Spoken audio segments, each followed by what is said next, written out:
has stayed where they're supposed to be a little bit longer than usual. Speaking of Saturday, did someone drop out of Call of the Netherdeep? Yeah, Scoobert did. Oh, sad. Who were they Yeah, playing? the Herringon. Oh, sad. I know, right? Yeah. What an arc that we're losing out on. That was so silly. On the upside, now we only have one Ranger. Understandable, Joe. In terms of party comp. Yeah. And then Matt is going to be hopping in. Yes. And then we have a new person named Daniel who's going to be coming through. I don't know if you knew that. I saw him to start playing. Okay. Yeah. I can't do daytime games. Yeah. Hold on. Joe can't talk? Am I understanding that? You can't talk because of the sawdust? Okay. He just says it's not pleasant. I mean, if you can't talk, then you can chat, type. That's fine. Yeah, looks like he's one against a forklift. One against forklift, okay. Yeah, he can still control his token and talk in Roll20 chat, so I think we're all set. Yeah, we should be okay. I'm just putting the map together. Yeah. On the Roll20. I gotta get in the character for Court. Lizard, eating dirt, licking my eyes. It's great. I'm wearing the wrong shirt for getting into proper character, I guess. But it's still so funny. We have 2 reptilians and two robots. Something else for sure. Oh shit, Jay. Yo, when you made your character, you did Player's Handbook Dragonborn, right? I did the one that let me pick where I wanted to put my shit. Okay, we're probably gonna want to have you update. I'll pull up the actual rules because I noticed I was looking through the expansion Fizban's Treasury of Dragons. Yeah. And Dragonborn just got straight buffed in that. Way better. Like there's no argument that Player's Handbook even holds a candle to the new ones. They're chromatic it's not blue, even right? valid. Yeah. Let me go pull them up real quick. I'm fairly certain I went with the one that let me pick where to put my stat boosts. Yeah, so all races do that now. Yeah. Do you mind reading me your breath weapon real quick? Yeah, give me half a second to get to it. It's lightning, right? So it's like a 30-foot line straight. They redid how they work overall. So if you read this damage, one, the damage, D10 lightning. Do you have the chromatic? Oh wait, that's a 5th level thing. Does it say how many times you can use it? Yes. Number of times is equal to my proficiency bonus, and I get them all back when I do a long rest. Okay, you're using the Fizban's version then. Yeah. At 5th level, you can for 1 minute become immune to lightning damage. Yes. You're a blue dragon. Correct. Pretty neat. All right. I totally went with I went with that one because that one's the one that let me do all the cool things. Yep. So, Player's Handbook also lets you choose where your stats go, but my character I've been playing for months with a old school Dragonborn stuff. Old school Dragonborn. So when we get in, I need to. And to clarify, Descent into Avernus is prior to Fizban's Treasury, so they have it power scaled to the Player's Handbook version of the Dragonborn. So now with your new bells and whistles, we'll have to change the power scaling in the combat. Awesome. Yeah. Everyone else will have a harder time because of me. That's cool. Fucked up fact nobody ever told me about. Archon, the guy I've been chasing? Yeah. No one was going to tell me he comes from Critical Role. He doesn't come from Critical Role.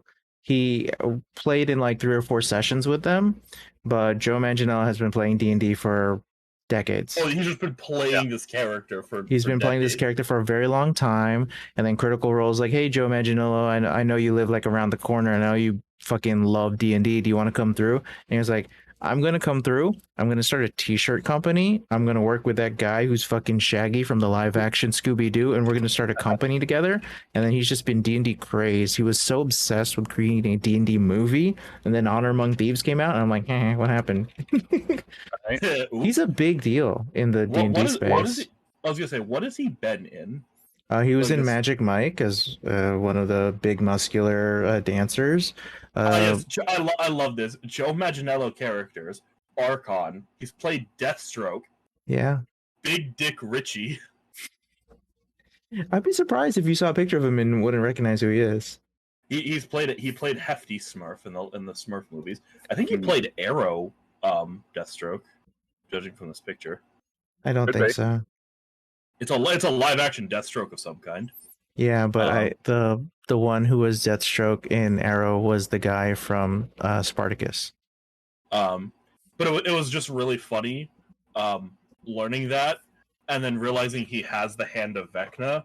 Because for Yes. context, Jay, this was the 113th episode of Critical Role. Yeah, They close to have the Joe end. Imagine, yeah, they have him jump in, help him fight the final boss, and then he just dips. And then Wizards of the Coast, like, man, that character's awesome, and then put him in an official adventure. Yeah. Awesome. Yeah, Wow. Joe Manganiello's character did not officially get the hand of Vecna until he was on the episodes of Critical Role. Mm. Fucking huge deal. And it wasn't immediate, like they transferred him over to a Wizard of the Coast book. It was at least like 4 or 5 years. Yeah, It's because like a long while. Avernus was like 2019, I think, Yeah. and Um it was really funny. maybe They beat the 2017 bad to guy, 18. and they have to destroy his hand because it's so powerful. So Yep. Archon gets the guy's hand, he puts it up, he brings up his axe, and then he cuts off his own hand, attaches Vecna's, and then uses his healing, and then he goes, "Bye, guys," and then uses his new power to just teleport out. And I'm pretty sure that's Yeah. the last they see of him. It's nothing personal. Nothing personnel, dude. Yeah. If we ever get to play some like high level characters and y'all get to fight Vecna, it's a complicated fight with a lot of cool pieces to it. And all the Nice. different parts of his body are magical weapons. Oh, jeez. Eyes, swords. So take a piece. Become That's juiced. awesome. From Joe. Oh, fun Right. fact: the two folks from my non D&D group think I'm not fit to play Paladin. Legitimately got told you're going to find Paladins are very limiting for characters. They think I'm going to be, oh, you stole some bread. Well, I got to kill you now, cringe rapscallions. I tell you. Yeah, those are cringe rapscallions, especially since they can't wrap their mind around oaths anymore. Did you guys hear that they released an NPC for Dungeons and Dragons, a paladin who's canonically autistic? Did not know that. Oh, Yeah. Joe's So just they- over here celebrating. Joe is like screaming in victory. Yeah, so paladins are canonically autistic now. They're just like that's the autistic class because imagine someone actually having to give you rules during a social interaction or someone who's obsessed between what's right and what's wrong. Sounds like autism to me. I was gonna say, who's telling you you're not fit to play a character here, Joe? James was telling him that he wasn't correctly playing a paladin at one point because we interrogated a guy. So I created a bonfire next to the guy, and I'm like, should be a shame if that thing spread. Right. And then Joe just let it happen because Joe's oath of vengeance, because we witnessed a massacre in a village, and this guy was, and he took an oath against that specific massacre. And then Joe helps me with that interrogation. And James was like, "Oh, well, that's not like the lawful good thing to do." It's like, go ahead. It's like, we'll start when you come back, okay? Oh, okay. And it's like vengeance paladins don't give a shit about being lawful good. Like their whole thing, like especially when it comes to the targets of their vengeance, it very specifically says like, "I will not be merciful to those guys." Oh, it's all about vengeance. No, it does say to like not like be that way to people who are not the target of your vengeance. Right. Like whoever you took that oath against is worthy of like special ire. But the bad guy, I mean, you were straight up going against somebody who's the target of the vengeance, right? I mean, yes, massacred innocent civilians like a few hours ago. No, at that point we're talking full on Ghost Rider penitence stare. Come on. we had some methods because it was me as a sorcerer, Hunter as a monk, and Joe as a paladin. Yeah. So the two of us are already charisma builds, and the other guy is this like fucked up, like death worshipping, like murder ninja. Yes, he did do a ton of. Technically, it wasn't a one shot because I did hit him with burning hands earlier in the fight, but then he knocks Joe down. Joe's second wins, I think, stands up, just two hands swings a maul down and like pops its head open. Boink. Oh man. We have 6 people watching the stream right now. Well, hello there. How Don't many worry, of those guys. people are just Patrick over and over again?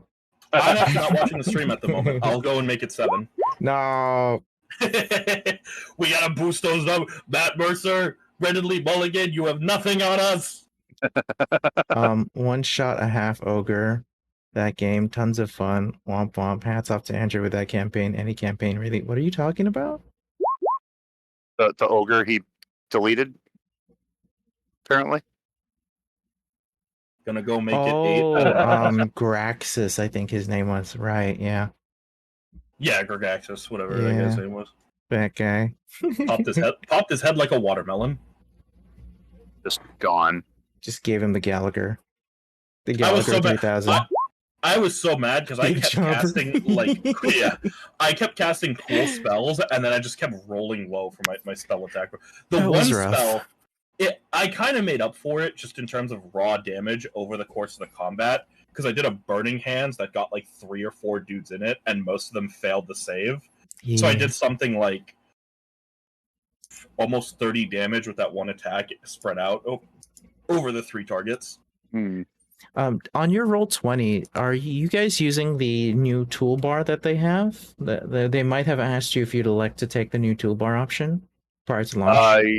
It has not asked me that. I know what you're talking about. I don't know how to get that. Yeah, I think you just log into it or something. They just pick like select a bunch of people. But I have it right now. Let me go check my homepage real quick and see if there's like an option I can see. They let me collapse the toolbar so it's not on the screen and I get more real estate. It's so fucking cool. Oh yeah, mine's like this.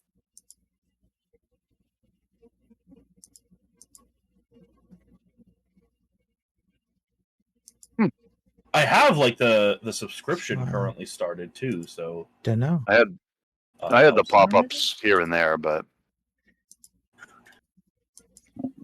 are we cool to start? Yeah. Go. Okay, so we're gonna hop into this thing and we're gonna jump do our darnest not to have any side talk so that we can get through some more story because we kind of ate way too much time on the goofing. Oof, I think we did, yeah. So a little exposition here. You had completed the Death House, defeated the trash monster, hit level 3, left the dungeon, and surprised the Death House wanted to kill you. Didn't want you to leave. It had a numerous amount of traps involved in which Gengi had taken our denser than most tank and chucked him through several bladed doors, banging and crashing through the traps because could not make the dexterity saves. We also had Korth figuring out how to just get through the traps by taking the side entrance, which was a wall. A wall, yeah. A wall. And so that was the side entrance. However, the wall got angry and launched a swarm of rats. It took a little bit of which you did kill. And as we know in D&D, the more things you kill, the more XP you gain. So at the conclusion of all that, you hit level 3. And after leaving the Death House for real, and burying some bodies, we met somebody out in the rain that turned into a bat and flew away after giving some pretty haunting messages to a few members of our party. And at the conclusion of that, there was a fork in the road. The decision to either go towards the village or go towards an encampment by the lake. And the decision was go to the pool encampment. So we are on the road adjacent to it. It's just a little bit beyond those trees right there. And I believe really close to Gengi and Denser, there is an individual you can see there kind of being silhouetted by a campfire. If you want to head on closer, you could see more of the encampment. So feel free to take your tokens, have a walk around. If you see anything interesting and you want to know more about it, I will give you some details. I feel like I shouldn't be the one to approach because lizard folk are kind of scary. Especially Korth with his like weird dead eyes. I can see you guys are getting a bit closer to the fire. there is a magic flame that's casting a reddish glow over the interior of this space here, and you can see a bunch of people around a huge fire out that way, so that the road is disappearing. You can see the ruts, you can see the wagons, so there's proof that there's a lot of travel here. And you get out of the forest, so no more mist and branches. You can see the clouds above, and they are black, and they are boiling. Anyway, let's look a little bit to the ground here. There's a clearing, and there's a river all the way out over there. It widens to form a small lake several hundred feet across, and there are 5 colorful round tents, each of them about 10 feet in diameter, pitched outside a ring of 4 barrel-topped wagons. So there's barrels on these things. A much larger tent stands near the shore of the lake, its sagging form lit from within. Near this tent, 8 unbridled horses drink from the river. The mournful strains of an accordion clash with the singing of several brightly clad figures around a bonfire, and a footpath continues beyond this encampment, meandering north between the river and the forest's edge. So, what would the party like to do? Well, you go first, because I'm not like a talky person. Like you said, I believe Denser has already given a greeting. He says, "Good day, fleshy mammals." He actually says that in chat. Yeah. Good day, fleshy mammals. Oh man, that's so weird. I mean, none of us are mammals. What the fuck? That's true? This is so weird. I was gonna say I wanna lick my eye and comment. Long time since we've seen. Cut me some slack, please. I'm made of metal. Also, I just realized my familiar sharp, or not familiar, my sharp tooth token is now. Or did he die? I can't remember actually. I don't think he dies. He got like a fake creature. You haven't brought him back, but he did get damaged out in the house. Okay, I'm gonna use a wild shape charge and bring him back. I want to do that like before we approach, though. Yeah, you didn't have enough when we were getting out of the house to bring him back. That's why you didn't bring him back. Yeah. And you said a level up's the long rest, right?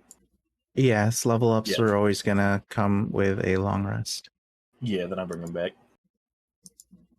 Right now, Gengi is being a little Gengi.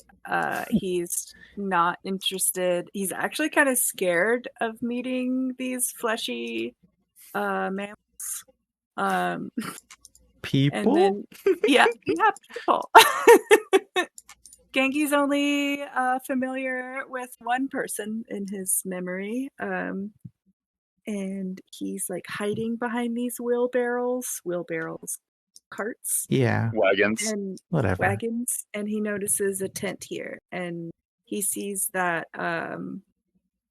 is that Korth? Yes. Korth over here. Moved over here towards where Gengi was. And Gengi is like, one eyeball is like kind of like looking at the tent. And the other one is more interested in Korth. And Gengi's gonna try to repeat what Korth is. Korth's eyes are like directly on the fire right now. He's not hiding it. He wants to. He wants to. I also want him to see if he can find other used like fire pits around here. Like, does he see any other like maybe extinguished fire pits in the immediate vicinity? Or if that's the only one. Do you think he might tell Gengi that? Because Gengi would be super cool about exploring without being noticed. He probably wouldn't say anything unless asked, but like he wouldn't hide it if he was asked. And finally, what would Conroy be doing? Oh, you said they were kind of singing and playing music? Yeah.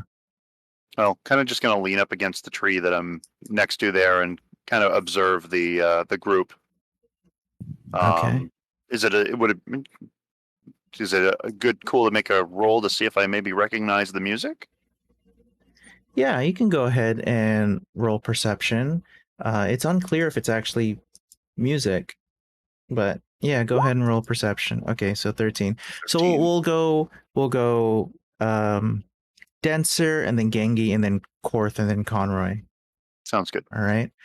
So Denser, you hail the group over there, and then they see you, and with a wide grin and a wide kind of hugging stance, head towards you and say, "Ah, friend, outsider, have you been traveling out there in this bitter darkness?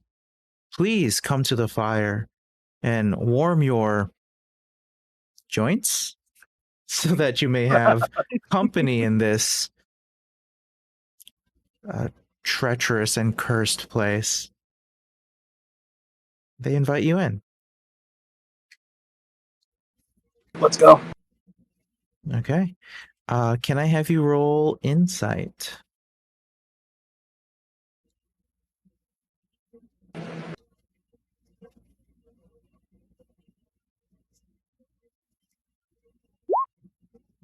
Ooh. 21.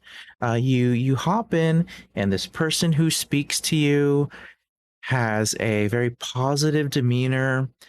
And even though the music is a little melodramatic, they do seem full of good intentions. And it's been a while since you felt a degree of safety, especially with so much time spent in the death house. And even now, I wouldn't say safety is what you've got, but there's a level of neutrality, and that is warming, or whatever is akin to warming for a robo person. Gengi, you are saying a few things that I just want to clarify. Are you out to steal?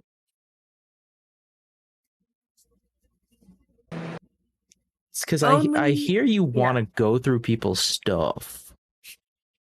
I think for Gangi, it's more they want to learn about people and like see what people have and what they're like. Does anybody have any deodorant or like like old towels or like makeup? I don't know. They don't really want to take anything. They just want to try to see as much as possible.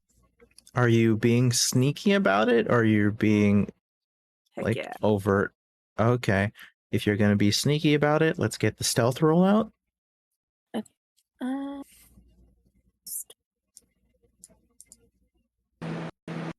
okay, so I think I this. Ooh, That's not great. it's okay. It's not great. And he's not oiled up. He's kind of like rattling around. There it is. Gengi, our little robo ranger, is going through and trying to be sneaky, and immediately you're caught by one of these people here, and you are going through some pouches. But before you get to pull the drawstring on, the individual comes by and goes, "Hey, what are you doing out there, little friend? Can I help you?" Friend. Friend. And Gengi looks over at Korth and then looks up at the human. I guess it's a human. Is a Hairy human. mammal. And goes, friend stuff? What does friend like? Company, of course. Are you hungry, little creature? No.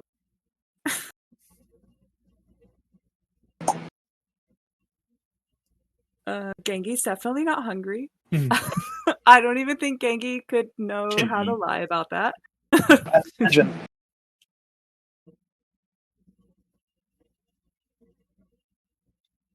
Uh, I don't know hmm. if Gengi can take something out of one of their pouches that they have and like offer it. and be like, Gengi, use. What is it? What would Gengi use? A swamp, baby. If Genki's freaking tagline is "Swamp Baby," Let me see what I have in my okay, so Gengi has a water skin. okay. And so Gengi like holds it out and is like, Gengi, use clean ball bearing. You use?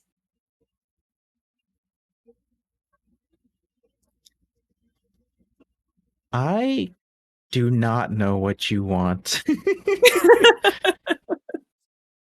Gengi definitely wants to see if they like relate on any level of items. Okay. Water skin? Water skin? Water skin. What?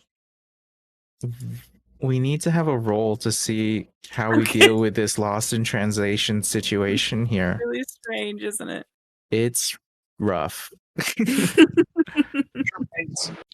And let's see. Persuasion? Persuasion? Okay. Sure.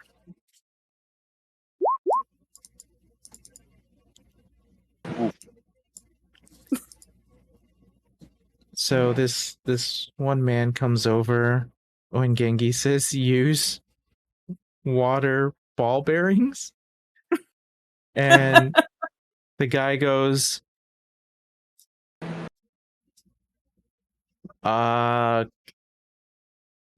okay, so you should like come meet the rest of the people here, and maybe all together we can understand each other. Because I'm gonna be honest, little fella, I don't got it. I don't think I got it. I don't think I lack the facilities to participate in this conversation. I need an adultier adult. So come on. I'm an adult. And he puts a hand out to you, Genki, Mm-hmm. and expects you to hold it so you can walk over. Before Gengi takes his hand, I do want to turn to him and ask, do you want to go with him? You're asking Gengi that? Yeah, like if he wants to go over to follow this guy. Gengi looks up at Korth,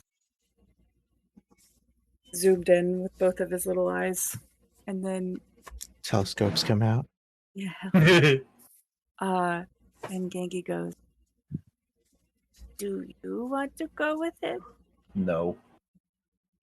Gengi reaches out to Korth and says, will you hold my hand? Korth like stares at it for a second, and he just like the most like dry, like unemotional, like grips like the hand. It's like it's not even like a traditional like handhold. He just like grabs like the nearest part of Gengi's hand. This grabs Genki by the elbow. The ball bearing. The ball bearing in the space of the elbow. Okay. And Gengi goes with Korth. So I remember Korth was looking for stamped out fires. Yeah, I was curious to see if there were like any like dead fire. I'm looking for charcoal, basically. I want my bird back. I think you could do that. If the intention is to find charcoal, that should not be too far-fetched. Because I do need specifically 10 golds worth of charcoal. Oh, God. Find Familiar does have a GP cost to it. There's no way you're gonna just random miscellaneously find 10 gold pieces. You'd need to go to a store and buy a sack. I didn't think so, but I figured I'd ask. I think maybe ask some of these people here, and they may. That was my next guess was to be like was to go forward and begin to ask around if do you have items to trade? Charcoal, incense, Let me see what else I had for. If you ask, these people can say, yes, we are a traveling folk who barter and trade our way through many different lands. And we do have a certain amount of livable goods with us and a certain amount of things specifically for economic gain. So, if you are looking for wine or if you are looking for lumber, I'm sure we can find something to that effect. Charcoal, incense, herbs. Herbs, yes, absolutely. Incense, like smelling sticks, Yes. I believe. Symbolically, yes, we can do that as well. It shouldn't be too hard. Cinnamon and things of that nature, vanilla. Yes, we can have that for you. Charcoal, like by the sack. Yes. Ooh. I'm sure that if you were to spend a day or two here, more members of our tribe can come through and we can update you on our resources. But as it stands right now, we do not have charcoal. I will say it says 10 gold of worth of charcoal, incense, and herbs. So I think the goal would be to fill it as much with herbs and incense at this point, and then grab whatever charcoal he can find and see if it works. Okay. We can do that. If it's a combination of the three, we can get that to 10 gold for sure. Yes. Sounds He good.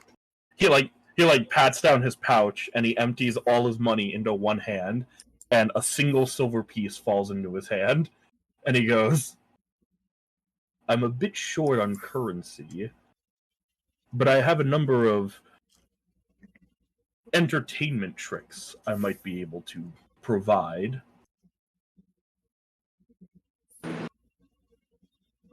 How about sharing a story at our fire to keep the night warm? He ponders for a second and he decides, fine. Okay. So I don't know if you have a story like ready to go. If not, can we put a pause on that and go to Conroy? Yeah, let me think up a quick story. Cool. Sounds good.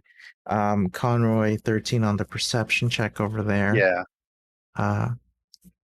So lingering and taking a listen, they are telling a story, actually. Oh. Yeah. So the music accompaniment is with a tale. Do you want to listen in, or do you want to do something else? I'll just continue to lean against the tree and just kind of listen to them, see if I can't glean anything from their story. Okay. Yeah. You never know when a story's gonna pop out a useful nugget of information later. Yeah. Let's see. All right. So here's a recounting of a tale that they go through. Just get the microphone over here. So a mighty wizard came to this land over a year ago. I remember him like it was yesterday. He stood exactly where you're standing. You notice that you're there. A very charismatic man he was. He thought he could rally the people of our fair Barovia against the devil Strahd. He stirred them with thoughts of revolt and bore them to the castle en masse, pointing to Ravenloft Castle. When the vampire appeared, the wizard's peasant army fled in terror. A few stood their ground and were never seen again. The wizard and the vampire cast spells at each other. Their battle flew from the courtyards of Ravenloft to a precipice overlooking the falls. I saw the battle with my own eyes. Thunder shook the mountainside, and great rocks tumbled down upon the wizard. Yet by his magic he survived. Lightning from the heavens struck the wizard, and again he stood his ground. But when the devil Strahd fell upon him, the wizard's magic couldn't save him. I saw him thrown 1,000 feet to his death. I climbed down to the river to search for the wizard's body, to see if, he had anything of value. But the river Ivlis had already spirited him away. Hmm.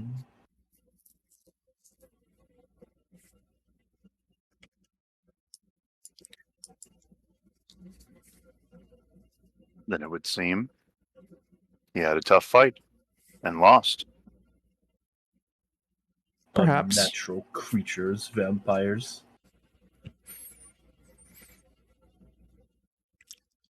Korth, at this point, you are up to the fire.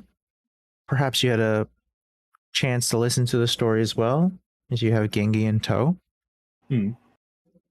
And Dents are having a bit of a conversation and walking towards it as well. So at this point, everyone is about the fire.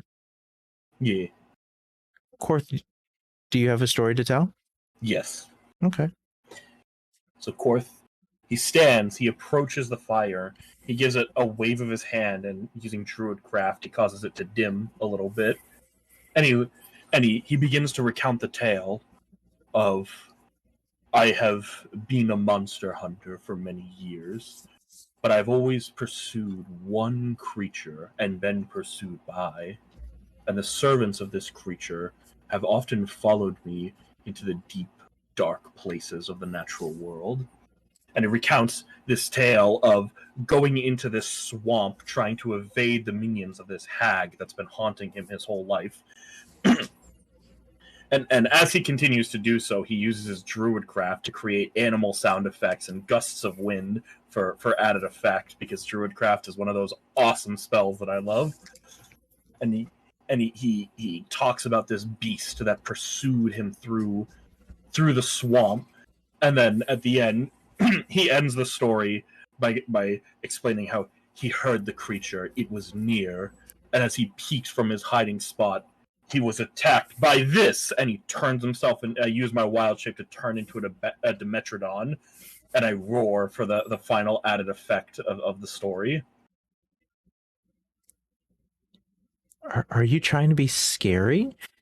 A little bit. I think intimidation is very appropriate in this moment.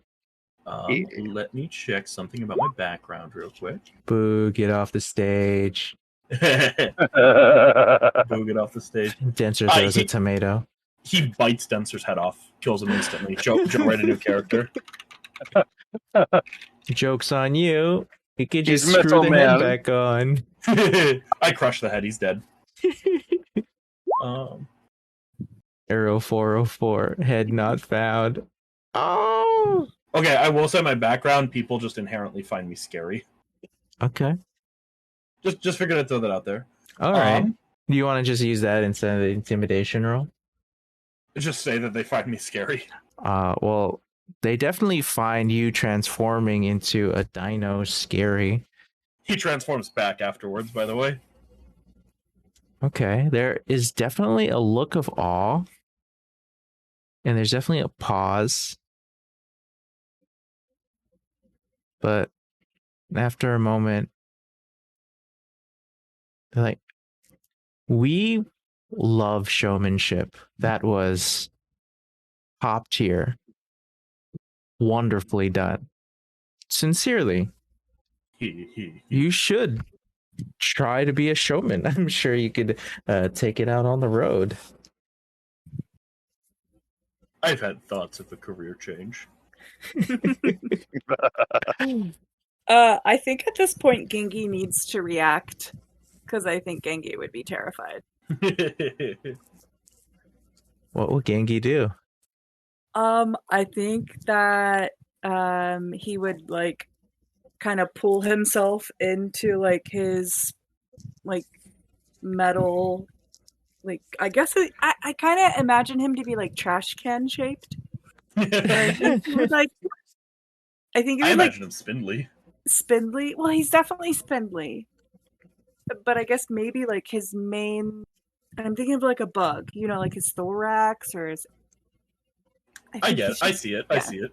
So I think Yeah, he would pull in really quickly and like go down, and then right. He's like he the would like Star Wars pit droids when they get yeah turned into a queue.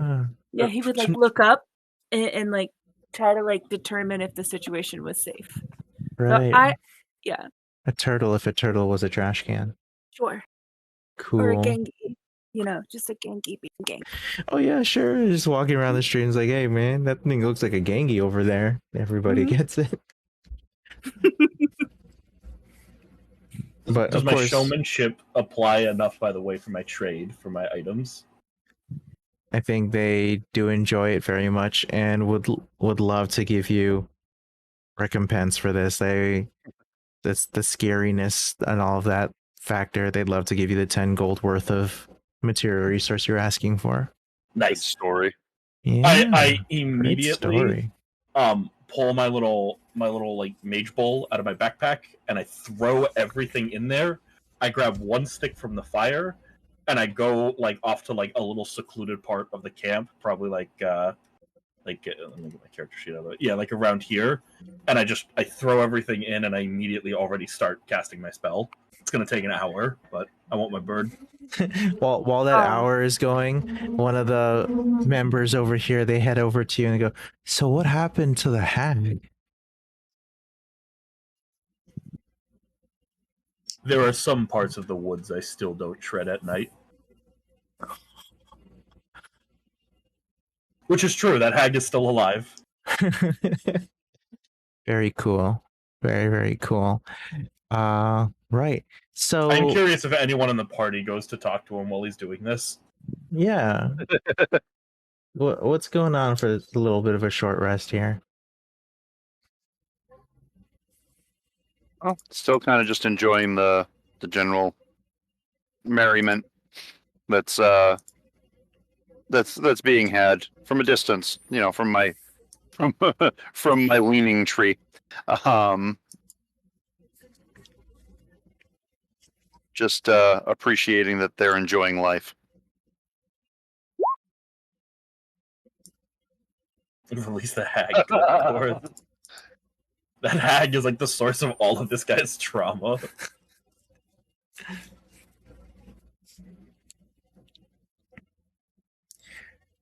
You can even read it up on my backstory. Yeah. So after a while, you guys are hanging out by the fire and they start passing out wine if you're interested. And the night is going to roll by uneventfully. Eventually, one of the people here approach the party and they ask, um, we felt someone coming here, and now the four of you have shown up, and you've given a tale, and you've gotten acclimated. So I believe it's time we told you that it was fate that you arose here.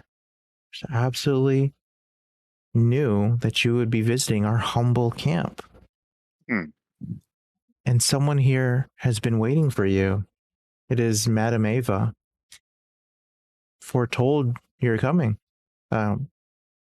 She awaits you in her tent. And the individual points at the largest tent in the camp over here, kind of next to Korth.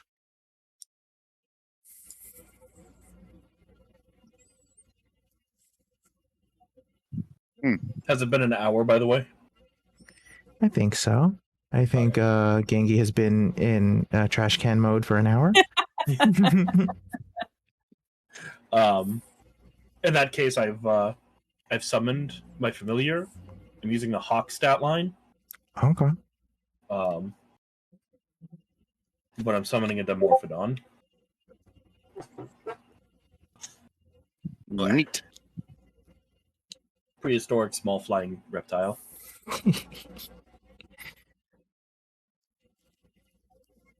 So an invitation is given out. What would the party like to do? I finished the little spell. The Dimorphodon flies straight up out of the little thing, lands on my shoulders. I give it a little quick scritch, and he goes, "Okay." He's willing to see this person. If I've been invited to a tent, I might as well go. All right. Conroy. Yeah, sure. I'm just. Why not? Let's find out what's going on. Genghis. Skinky peers around and walks over and avoids Korth and stands next to Denser. Oh. We are going to die. We'll see. Can I? Korth is kind of oblivious to social situations, so can I do a perception check to see if he notices that Gengi is like scared of him now? Oh, I think an inside no. check makes more sense. Okay, Yes. it's a 14. With a Do you think 14, you can kind of sense the vibe of the party right now. And there is always a bit of an aura of caution when it comes to Gengi. Always a bit of caution that's there. And sometimes that caution can lead to chaos, which is pretty confusing. Korth, I don't know if you know how to read the situation, right? Okay. Yeah. poor little gang. Poor I'll give him a roll. misunderstood little gangly Gengi. Whoa.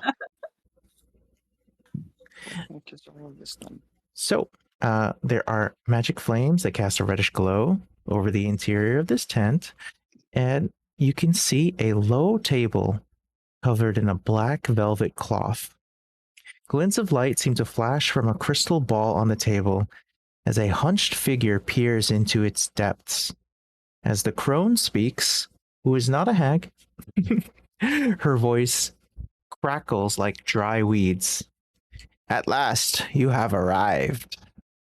A crackling laughter bursts like mad lightning over her withered lips. And she calls out two different members of the party. Fourth, Monster Hunter. I see that you have found your way to the greatest monster hunt of all. Genghis, little swamp robot, abandoned, found a new family. Conroy, one of religious deeds, perhaps a great challenge you have come to see to its fruition. I do not know if finally there are just too many bones to put into the ground. Denser than most? I sure hope so. This land will challenge you.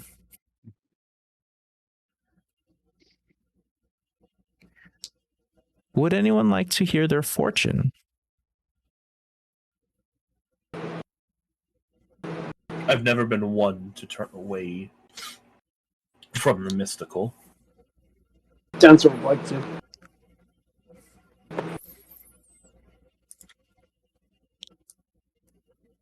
I'm going to move you guys to a not necessarily a map, but an image. Ah. Can you see the 5 spaces? Hmm. Yeah. Okay. Yeah. Excellent. Now, it's been a while since I've done this, so please bear with me. All good. Can you see my camera? I'm gonna just turn it down a little bit. Oh, no. boy. I think I have to turn off my Yeah, you might have to filter. turn off the background. Okay. Hmm. By the way, my little my familiar nicknamed Petrie just crawls from like shoulder to shoulder on Korth. Like Good grief. unlike Korth is like a very still person. Like he will sit. He just kind of like stands unmoving when he's listening. Yeah. Petrie is like ADHD riddled. He cannot like stop. He will like climb over like a shoulder and then like onto his head and peer down and like twist and get a new look, and then he'll like crawl down and like pop from around Korth. Like he's just always like crawling all over Korth. Yep. Okay. Well, Yep. let me see if I can get this Every going. creature I summon will be a Land Before Time reference. By the way, Can you guys see this like a little mat here? yes. Yeah. This is actually like a League of Legends playmat. It's like this on purpose. It's supposed to be cool. It's supposed to It be is cool because it's cool. all like dirtied up. Anyway. So I So have rough and tumble. well, the My- org is definitely rough and tumble at this point. Anyway. Sorry, So- my BattleTech map's in the corner. I can't believe we're getting like cool like physical elements to this game. This rocks, dude. Yeah, this is really cool, Andrew. Oh, well, Yeah. thank you very much. I have a deck of cards here. There's two pieces to this, and what I'm gonna do is I'm actually gonna tell the fortune of the party right now. Like sincerely, this is not like I'm gonna shuffle it right now, right? So we're like for real, gonna tell the fortune of the party, and this is going to be incredibly informative towards the entirety of this campaign, up until you ask me to tell your fortune again, if that ever happens. So this is actually going to determine a lot of the game, which is to say, for the last few weeks we've been playing Curse of Strahd, there's been no plot until today. We begin now. All right. I kind of noticed that. I didn't want to say it because I didn't want it to like be taken as like a bad thing because I've been enjoying the game. But I was like, we really just got like stumbled into a haunted house that tried to kill us. Like, That's true. we're Opportunity here to by level accident. up. Opportunity to level up. That's all it is. I got It people to It was blend such up. like a funny bit. All right. So here we go.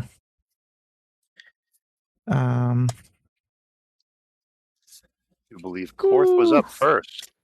Here we go. So we're going to go Uh-oh. the first position. Let's see what that card is. Don't forget to tap the other card. Can you see that? Nope. A little bit. There's a bit of glare. I can see like a Let me, symbol let on me it, but see I if I can't. cut the light. Yeah, let So me make your that- screen bigger. That reads. Come on. Edit. That reads Dark Lord. Dark Lord. Okay, I see it now. Okay, yep. That's better. Hello, Dark perfect. Lord. Perfect. Yeah, Cool. it just came into focus. Dark Lord. Yeah, I guess it takes a second. Are these like Strahd specific cards? This is a deck that I bought for this game. Nice. Almost 10 years ago. But here we are.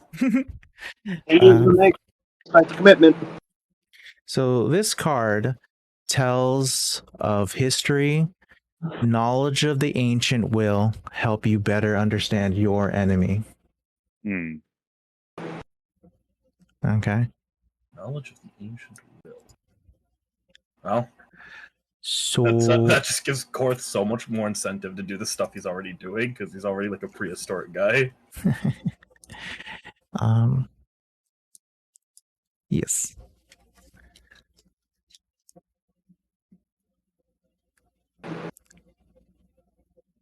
Oops.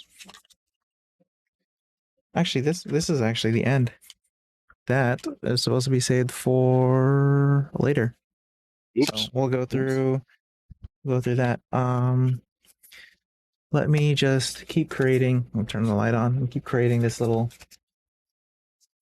thing here. Okay. That one, and then whatever this is going to be there. So let's put that sucker, that's the middle. All right. Niche Beak went over here. Let's hope we get something nice for the party. All right. This is going to be 1, 2, 3. So that's 5 cards drawn. Hmm. All right.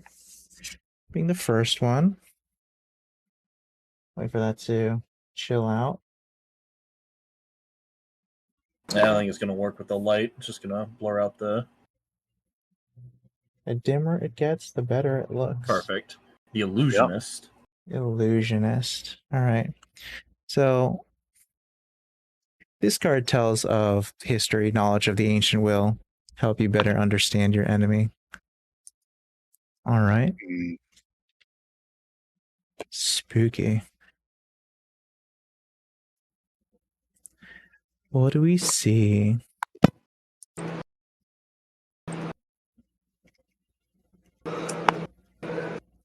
The Illusionist.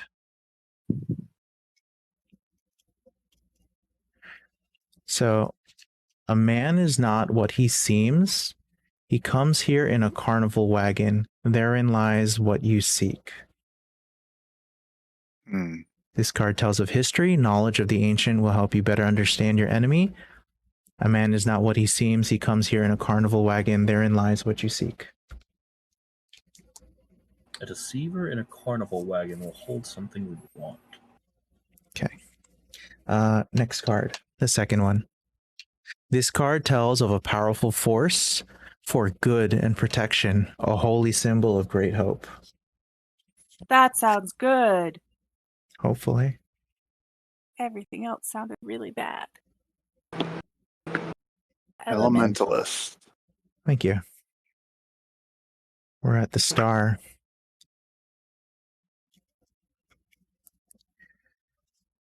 The treasure is hidden in a small castle beneath a mountain guarded by amber giants.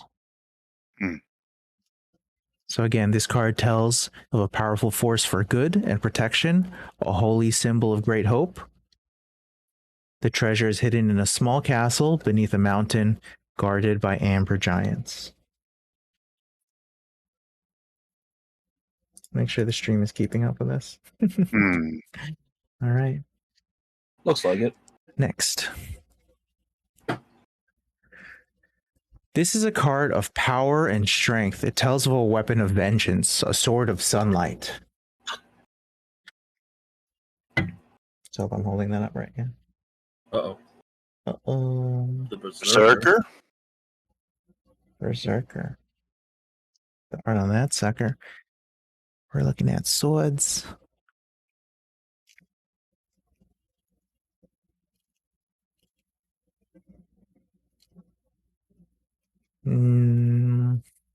Swords. Not glyphs. Oh, here we go. So again, we are saying that this is a card of power and strength. It tells of a weapon of vengeance, a sword of sunlight, and then you guys read Berserker. Find the mad dog's crypt. The treasure lies within, beneath blackened bones. Hmm. Find the mad dog's crypt. The treasure lies within, beneath blackened bones. All right. Now we're here, back to this card that we had seen before. Should I reshuffle this card that you saw already? Because I read it in the wrong order. Oh, is that the first card that you read? It's the first one I put in the wrong order. Yeah, maybe. Okay, I'll go ahead and reshuffle that. So just gonna reshuffle those two. Yeah, I'll just put it in like an odd pile.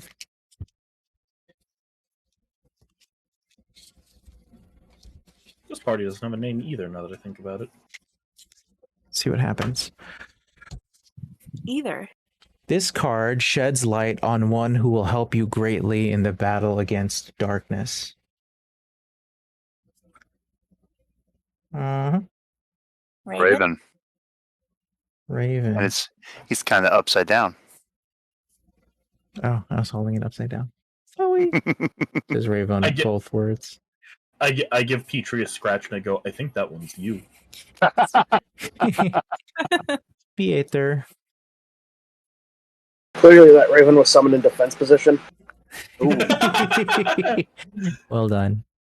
Throw in that Yu-Gi-Oh reference. I restart our fortune with Black Hole. I extend our fortune by playing Pot of Greed, which lets me draw 3 cards. Then I play Pot of Greed, which lets me draw That's 3 not more the cards. Oh, So no. for this one, find the leader of the feathered ones who live among the vines. Though old, he has one more fight left in him.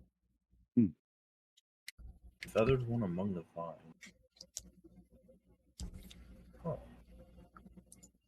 And then finally, your enemy is a creature of darkness whose powers are beyond mortality. This card will lead you to him.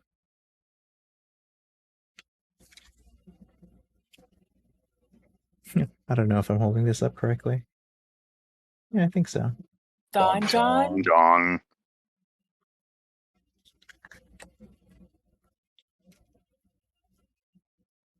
He lurks in a hall of bones in the dark pits of his castle. Again, your enemy is a creature of darkness whose powers are beyond mortality. This card will lead you to him. He lurks in a hall of bones in the dark pits of his castle.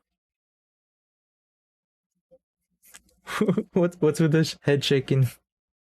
It seems really scary. Could be. All right. Was anyone taking notes? Not quite. I'll keep these. I'll keep them for when they're needed.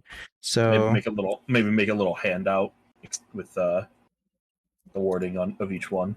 Let me go in our Discord and then type them out.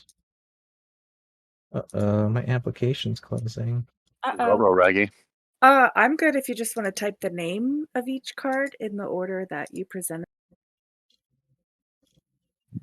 It's working. Okay. Cool. So we go 1 illusionist, 2 elementalist, 3 berserker, 4 is raven, and 5 is Don John.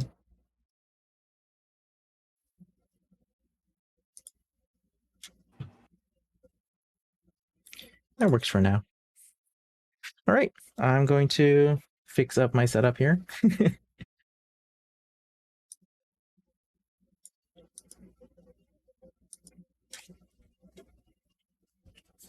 It is 11:30. I don't know if we still want to take. Hmm. I'm you good want with to whatever. push till? Oh, I have it as 11:26. Am I wrong? You're right. I'm fine. I'm fine to keep going. I don't mind either way. Me too. I would say I need a bit of a bio break myself. I just need to pee and grab a drink, and then I'll be good to go. All right, let's do our 15 here then. Okay. I'm gonna go run to the store and grab something anyway. Sorry, old man bladder's getting in the way of gameplay. Grandpa. That's why we scheduled it, because I have to use the potty too. Grandpa, Chris, you're young whippersnappers. Fucking McConnell. You've got old man bladder. I've got diabetic bladder. Same function. Pair away. Grandpa. Not yet, asshole. The kids are still young. Back at 15, y'all. Yep.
Yes.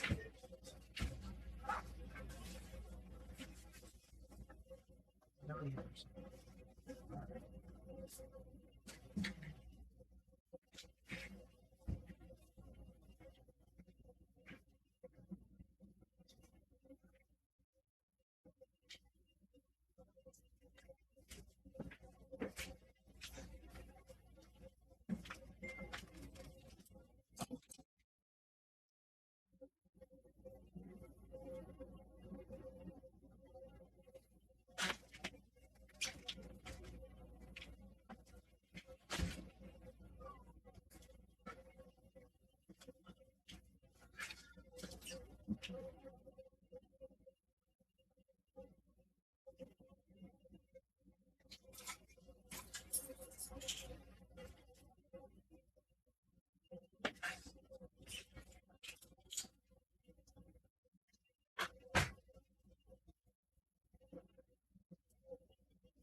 See, my space is cleaned up just a little bit. Arr. Hey, I have no right going out and buying snacks when I have two chicken chalupas here, untouched. Yum. No, right. Oh, I got logged out of Roll20. Fuck me. We win. Okay, after hacking up End of along, I campaign. think I'm good to go. You should like take a lozenge. Don't have any in the house right now. You should Uber Eats a lozenge. Oh my god. Yes, but only go use Uber Eats to get a single throat A lozenger. single yeah, just like just roll your window down and be like Ricola.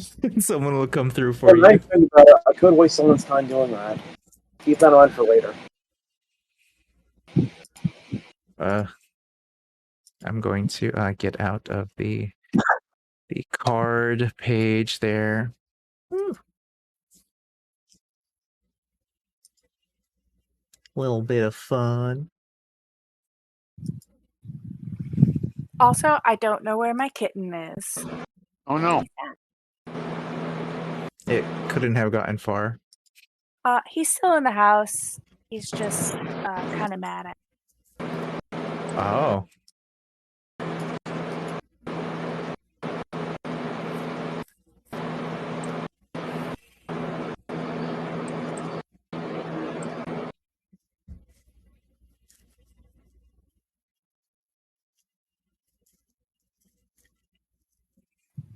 Right.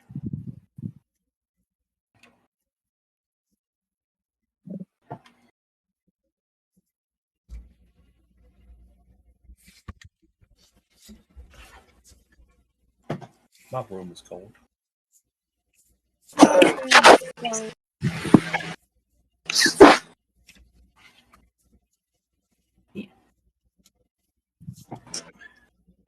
I'll look at the list again. The stuff. Oh, I put it in the wrong place. Okay. So you go Illusionist, Elementalist, Oh, that. Berserker, Raven, Donjon. There's the list. Hmm.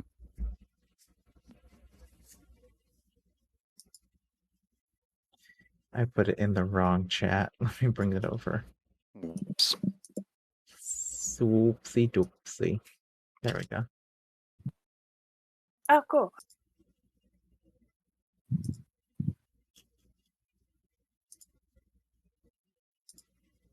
Bonk.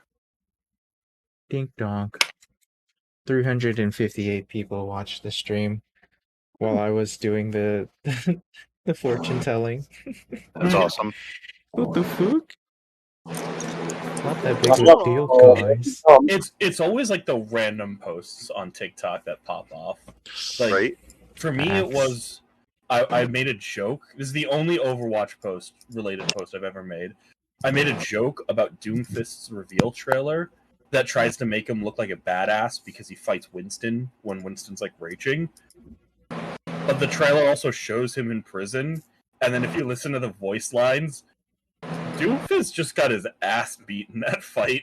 Mm. Like he just like they like show him like prepping for this big battle, and then everyone in the game's like, no, he loses that. Like he just gets his ass kicked. Like Winston beats the fuck out of him. Oof. So, Madam Ava has completed the fortune telling, giving you 5 pieces of vital information, such as finding allies and artifacts that can help you against the big bad out here.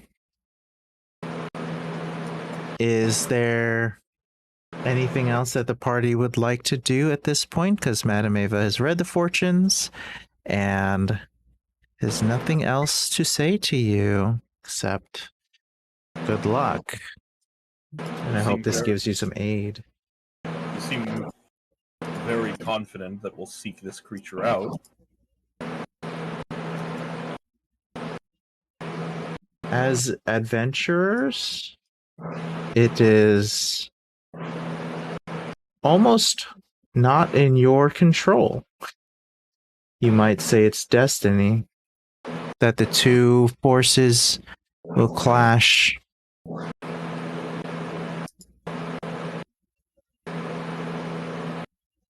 We shall see.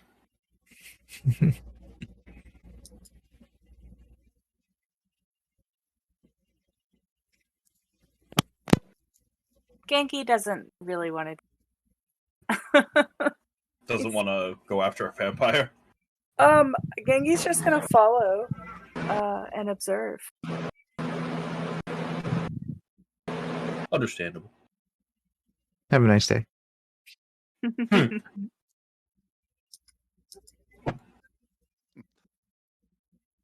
Thank you. Come again. Bye, have a good time. Have fun storming a castle. Have fun storming the castle. You think you'll make it? It'll take a miracle. Bye, boys.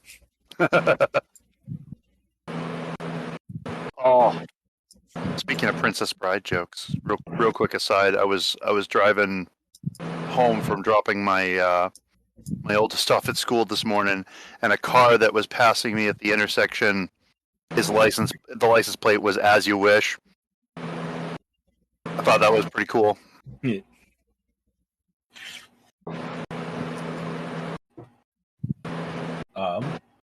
So we leave the tent now, I take it?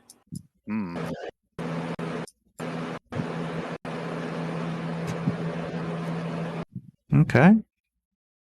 So leaving the tent and going back onto the grounds of the encampment. Folks are still there at the campfire. What does the party want to do? I guess at this point, knowing everything that you know, this group over here kind of helped you learn a bit of information, but it's not a great place to stay.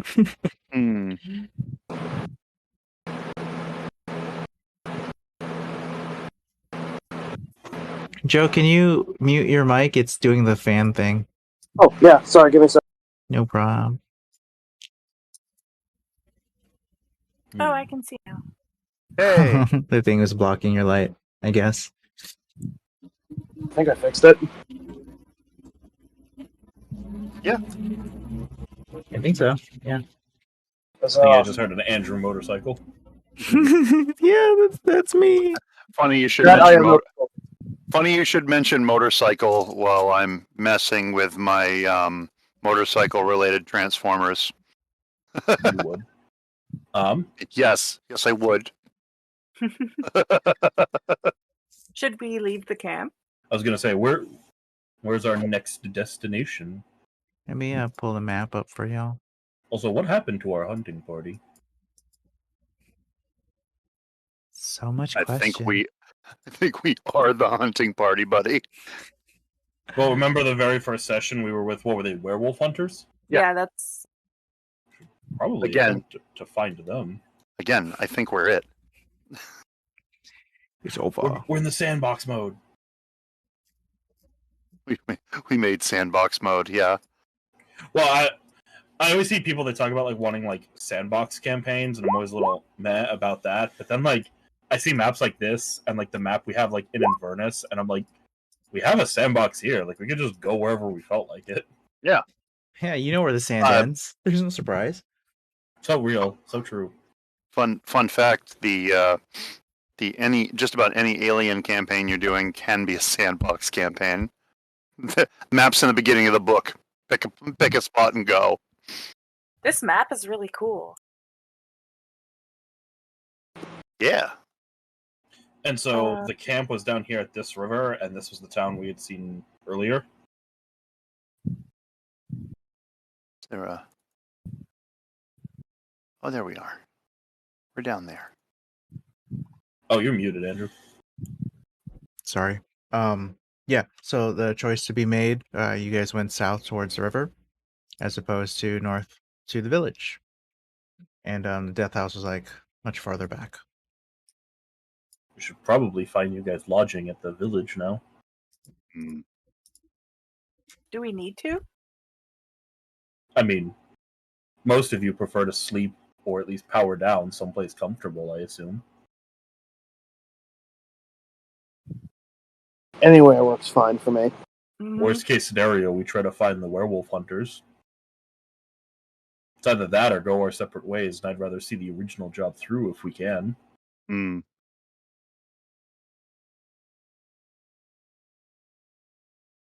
So, to the town? Yes. Definitely. Gengi can observe and learn new traits that might make him be a little bit more approachable. I don't think Gengi's issue is being approachable. I think it just needs a little bit more assertiveness. Yeah. Do you, Gengi? Do you? Let us approach the village. And as you do so, tall shapes loom out of the dense fog that surrounds everything. The muddy ground underfoot gives way to slick, wet cobblestones. The tall shapes become recognizable as village dwellings. The windows of each house stare out from pools of blackness. No sound cuts the silence except for mournful sobbing that echoes through the streets from a distance.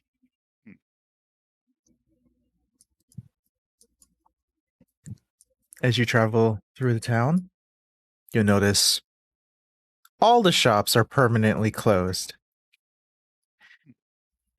And if you do happen to check out these unoccupied shops, anything that was of value has been looted.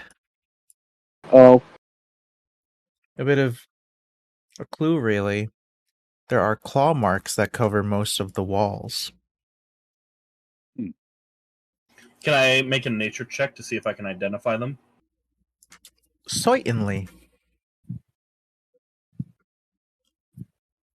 Yankees inspired again. Nope. I have no fucking clue what's on them walls. Yeah, apparently creatures have claws, and you know that. I approach the walls and I like pick at them, and I try to see if there's anything like left behind. Somebody's like, Korth, what do your lizard eyes see? Claw marks. I will state that as you travel through the village, you can look up, and the fog every now and then dissipates, and you can see looming over the village, like a lance piercing the sky, is the Castle Ravenloft. Hmm. So you're literally like below the castle. It's right here. And that's you. That's This gonna be is a like a cliff. big ass castle. Okay, yeah, I see why. Even with all those trees. Okay, yeah, I see. If those trees are like, because I take it this part's also a cliff. Yeah. Okay, I see. So, because I was gonna be like, to peek over the woods like that, it's gotta be huge. But if it's on a cliff, I get it. High up on a cliff, yeah. Multiple cliffs. Hi, my name's Cliff. I say we just keep heading east until we make it back to the Sword Coast. I have a castle on my head. Do we see anybody in the streets? You said we heard sobbing, but In the streets? No. um, Do you want to maybe look at some actual homes?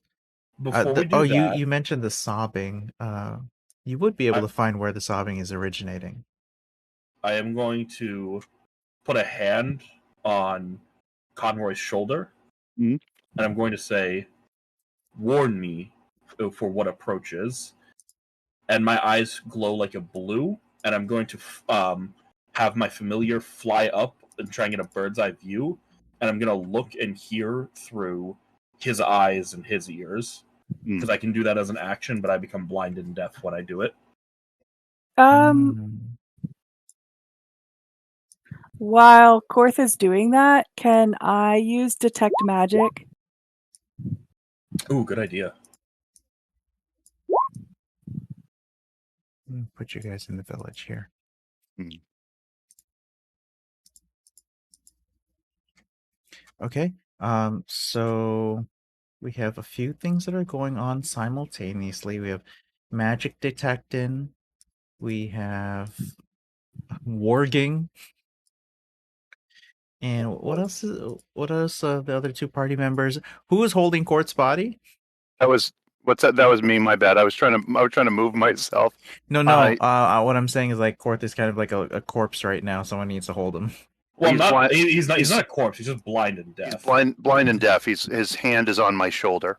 Yeah. That's why I moved myself. That's why I moved myself next to him. I can still feel if something hits my body. So like, if they start tapping on me, I can be like, knock it off. Just like throw him over your shoulder, Conroy. Oh, I can still move. The funny thing is, I can still like move and stuff. So I could just start like punching thing. I just can't see. But it'd be like leading around a blind person at the moment. Well, blind and deaf, but yeah. Leading around a blind deaf person who can fully see and fully hear miles away from their body. Correct. Yes. So I don't know the actual orientation physics of being able to control your body when you're running two bodies at the same time. Well, I don't control. Well, my familiar listens to me, but I don't believe it's like a direct control thing. No, it's a. So he's just seeing and hearing what it sees and hears. Yeah. So I'm just getting a bird's eye view at the moment of the village. If you are up above and you're flying around, can I get a perception check? Yes. And I take it I should use my familiar in this instance. Yeah. So, in theory, his eyes are better than mine. It's a hawk, right? Yes. Yeah. 18. Oh, and I get yeah. And I was gonna say, and I get advantage on perception checks with a hawk that use sight. So, so got an 18. Yeah. So while flying around with the 18, you can look into the windows of some of the homes. They are occupied, although not always by people. Sometimes ridiculous levels of infestation when it comes to rats. And in other instances, there's undead. And this village is full of a variety. Sometimes it's regular, actual people. Sometimes it's a bunch of rats. And sometimes it's full-on zombies.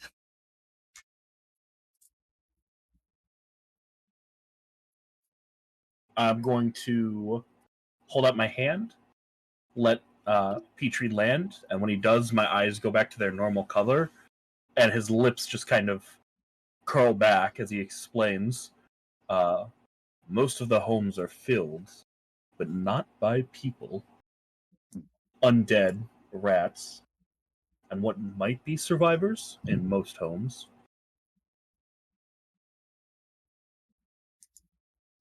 Here's a good time to ask if Suzanne's detect magic found anything.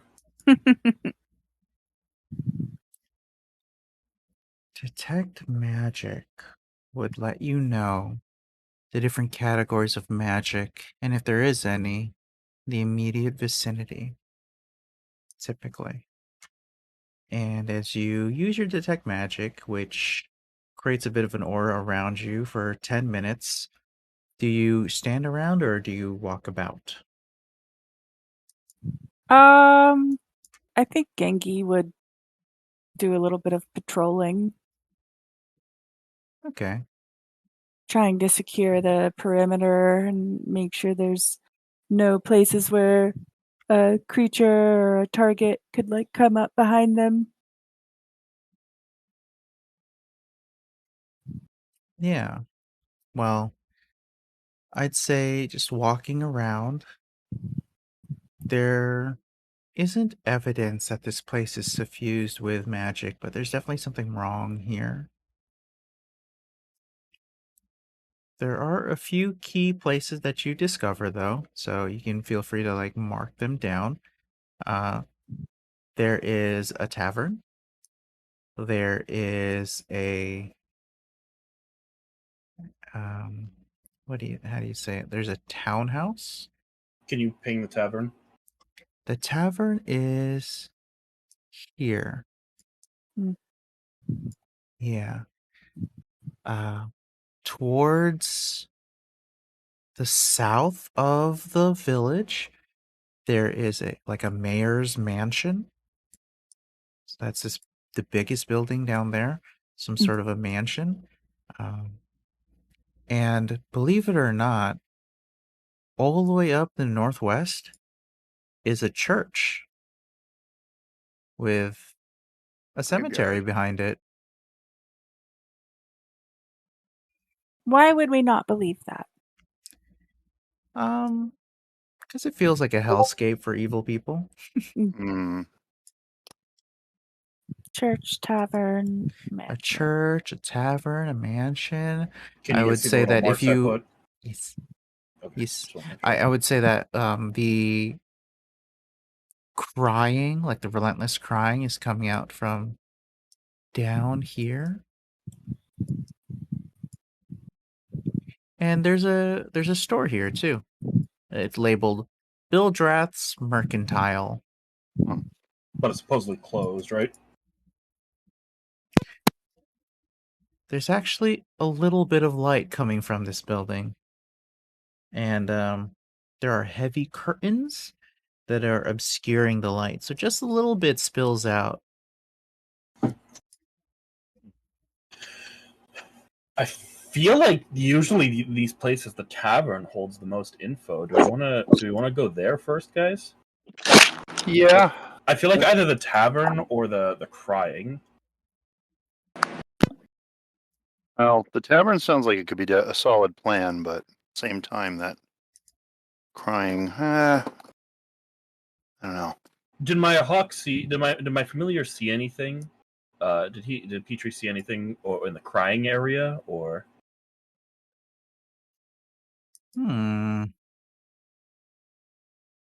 Interesting. Well, This is gonna be a really dumb suggestion, but I'm gonna shoot my shot anyway. okay. We could go into groups of two. One, I guess, somewhat beat stick goes with one of the more non-beat stick characters, and oh god, I can't think straight. Everything's grouped close enough together. May as well just stick together. I think. Alrighty, I just figured that out for it because, from the sounds of it, we might have someone who wants to investigate the crying. Although it could be mistaken. Well, first answer is did the familiar see anything? I feel like that would require another perception check. Okay. It would be in such a case where your familiar would have to kind of get up on the window, maybe land like on a windowsill or something. You know what I mean? Mm. I'm gonna have him. I'm gonna grab Conroy's shoulder one more time and have my my familiar do that. But I do want him to kind of take it slow because the last thing I want is something like snatching him through the window. Definitely. It's annoying as shit trying to get this thing summoned. Does a 14 grant me anything?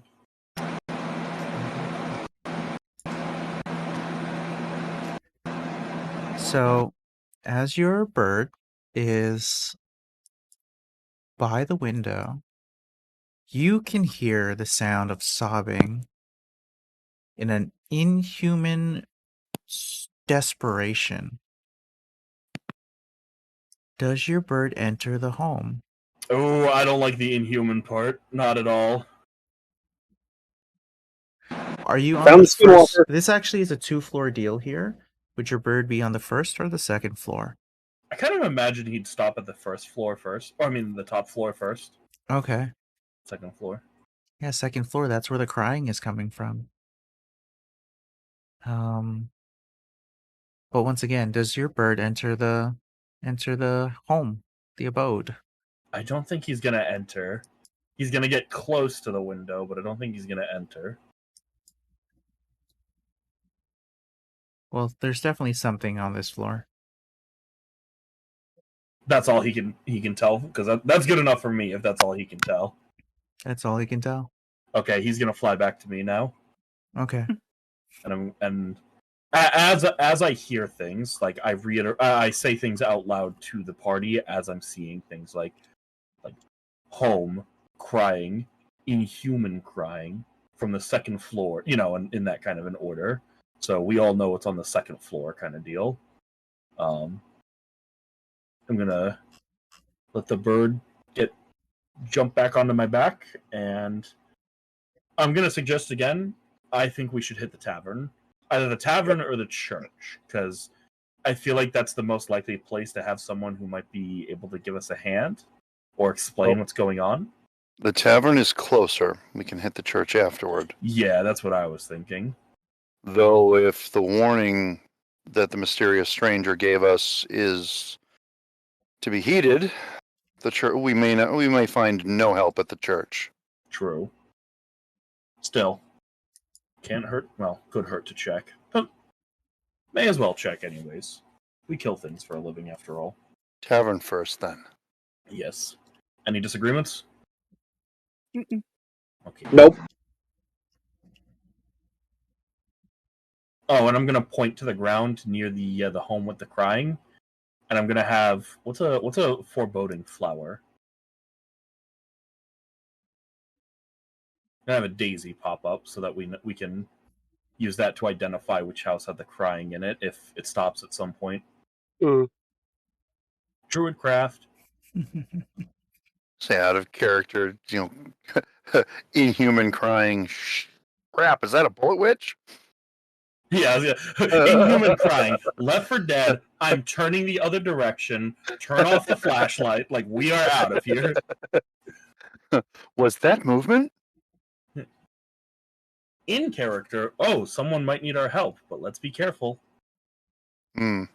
So, yeah, we're going to go to the tavern now. All right. Also, I want a rapier.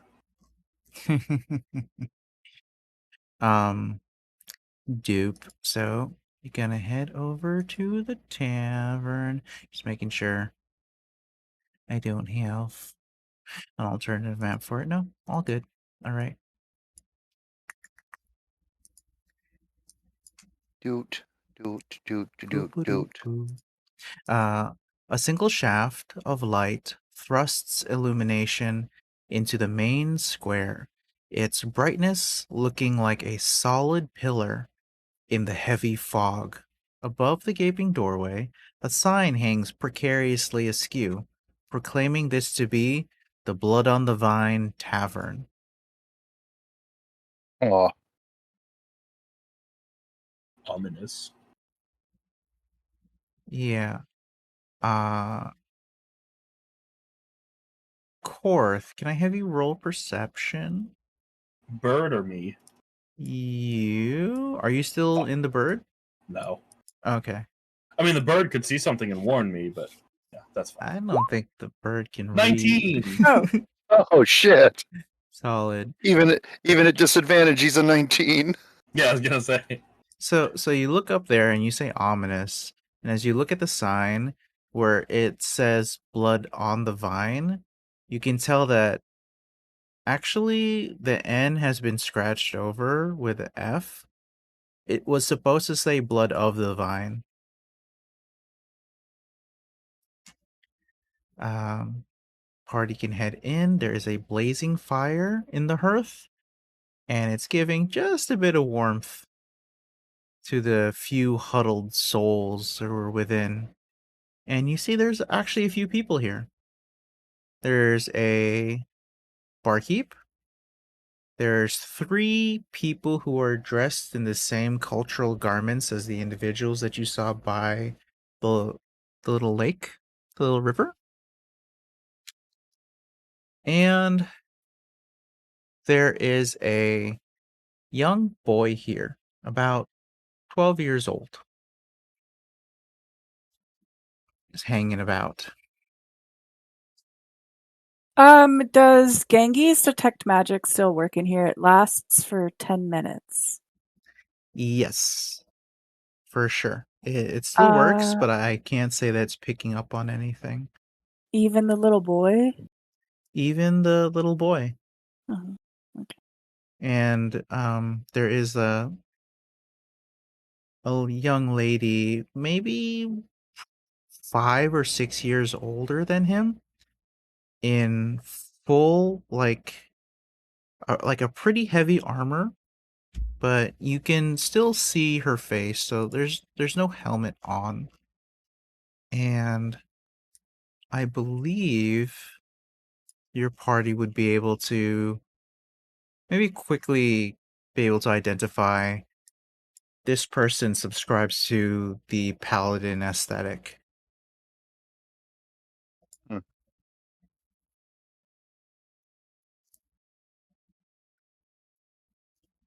Who's got good charisma in the party? Ooh. Can I just say there is something that stands, I mean, okay, everything's kind of standing out here, all right? Let's be honest. Everything's kind of standing out here. Whoa! But No. however, uh I need to point out the least thing that's standing out is actually pretty weird. So the woman who's the barkeep here has pale, dull gray hair and dull gray eyes. Oh. Uh, she looks like she's scrubbing glasses, like drinking glasses, mindlessly. And when she's done, she goes to another glass and then another glass. She goes through 10 glasses, and as soon as she gets to the 10th one, she resets and does the first one. It's incredibly mechanical and soulless. And the eyes are milky white. Don't like that. I'm gonna go up to her and I'm just gonna snap in her face, see if she reacts.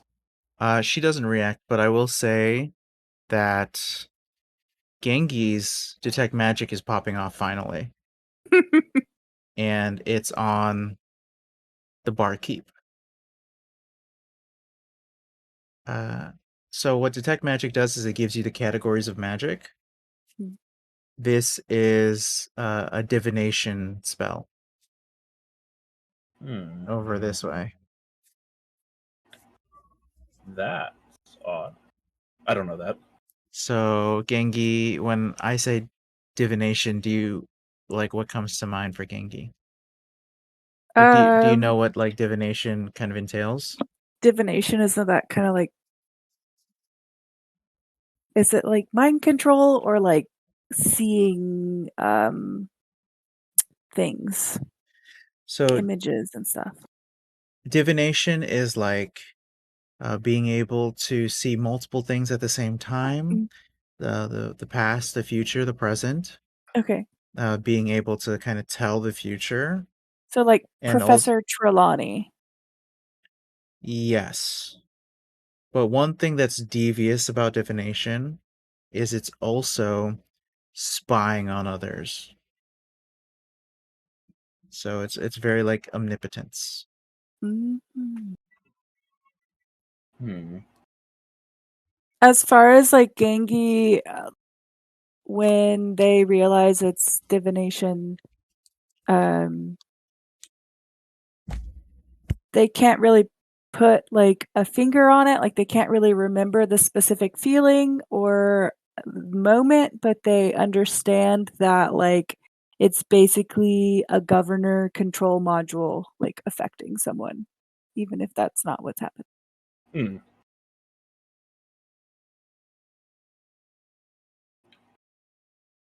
You said there was a paladin aesthetic person in this bar? Yes, big paladin vibes.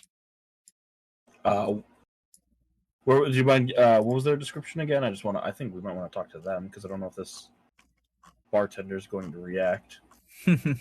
So you give a few snaps to the barkeep. One of the women who are sitting at a table and kind of playing cards with another two kind of gives you a look and is like, rude. She can't help that she's perpetually busy. He hisses She at him. does work here. Okay. Yes. But roll perception on the paladin.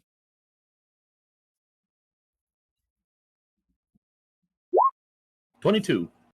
22. Okay. Good thing I was not disadvantaged. This woman is closer to 30s than she is to her 20s. Short, dark hair, wears plenty of armor. Oh, what else to say? She seems very, very covered. Yeah. I'm going to sit next to her. Kind of back to the barkeep to keep my voice a bit quieter. Actually, okay, did Gengi tell us that it was divination magic? Did Is that Genki? something Gengi would have shared out loud? Genki probably would have shared it, but not with Korth right now. Probably more with like Denser.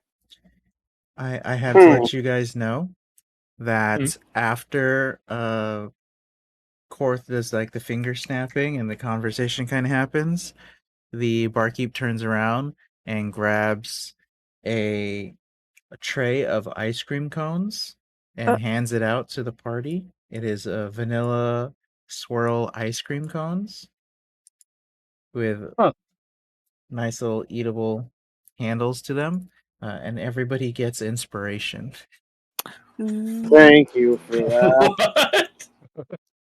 Listen, Broomball came into the chat and demanded that everybody get ice cream inspiration.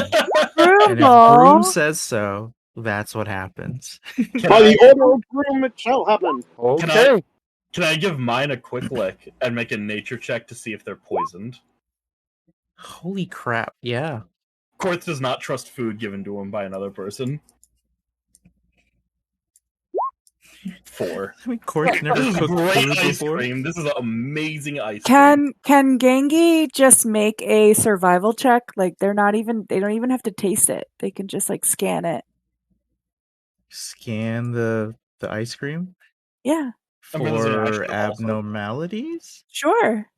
I'm realizing I should have also done survival, but I only would have gotten an 8 at that point, so it wouldn't help much. I don't think. I don't think survival is the call here, but I'll go with your survival. If I were to make the call, I would have said investigation. But okay, I can do that. Ice cream survival. So let's give it a think. It seems so. You don't taste it, right? You're doing some kind of like a Molecular X-ray or like, something. I yeah. don't think Gengi has a mouth to taste it with. Gengi definitely has sensors. Yeah, he can just like his finger, like a little, like not a needle, but like a tiny thin prod just comes out of his fingertip and just like goes in. He just smudges it on his face. It's all the Inspector Gadget tricks. Oh yeah, for sure. Go Gengi Gadget. It would taste very bland, Genki, but not a threat. Okay. Anyways, I'm going to sit, like I said, I'm going to sit down next to the paladin, and I want to ask her. This is a strange town of strange folk. Wouldn't you agree?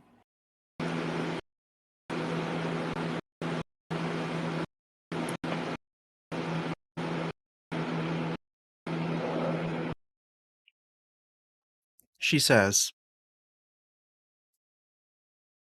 "I'm sorry, stranger, if you think that we are strange folk, but these are my people, and we are doing our best in troubling times."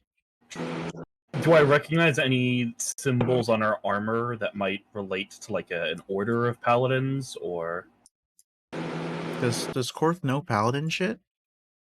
he might have come across something like here and there in his travels. It's not like a specific thing that he studied, though.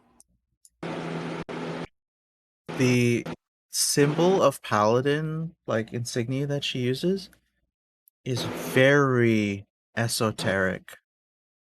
And in order for you to find out what it is, you'd first have to know its analog in the world that you're from. Hmm. It's like planeswalker information. Okay.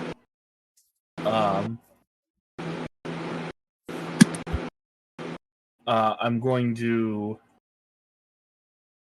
ask a bit more hushed this time. Your town keeps company with the undead?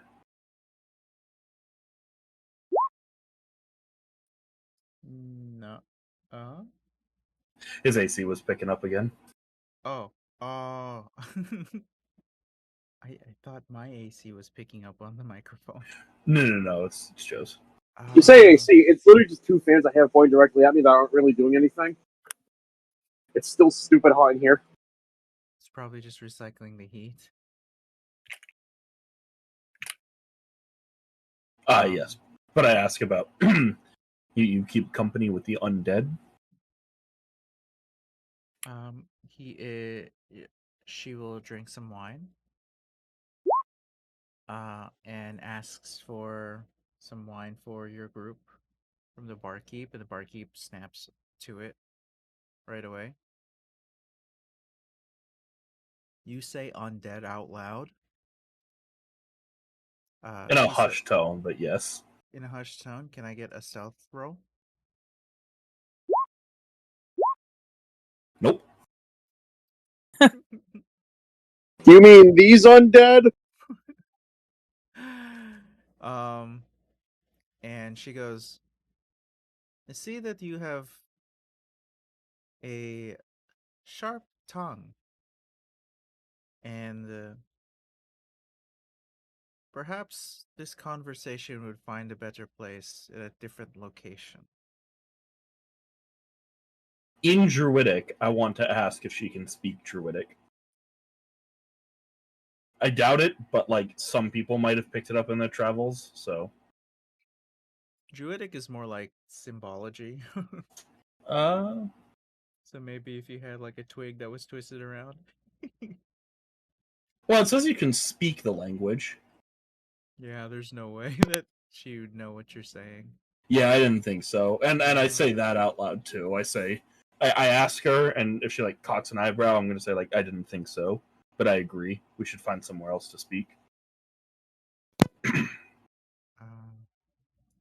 She is well appointed here. If you would like to be escorted to the mansion that they own, that would provide some sort of protection. These serious conversations you're trying to have out in public.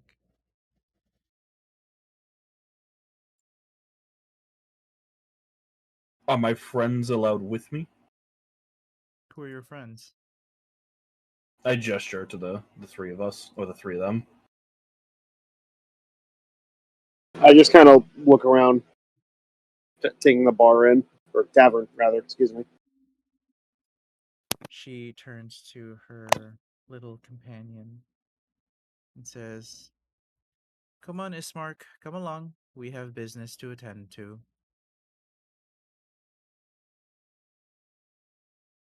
And says, basically gives you a nod, a deep nod, and looks to everybody in the party, your compatriots, and goes,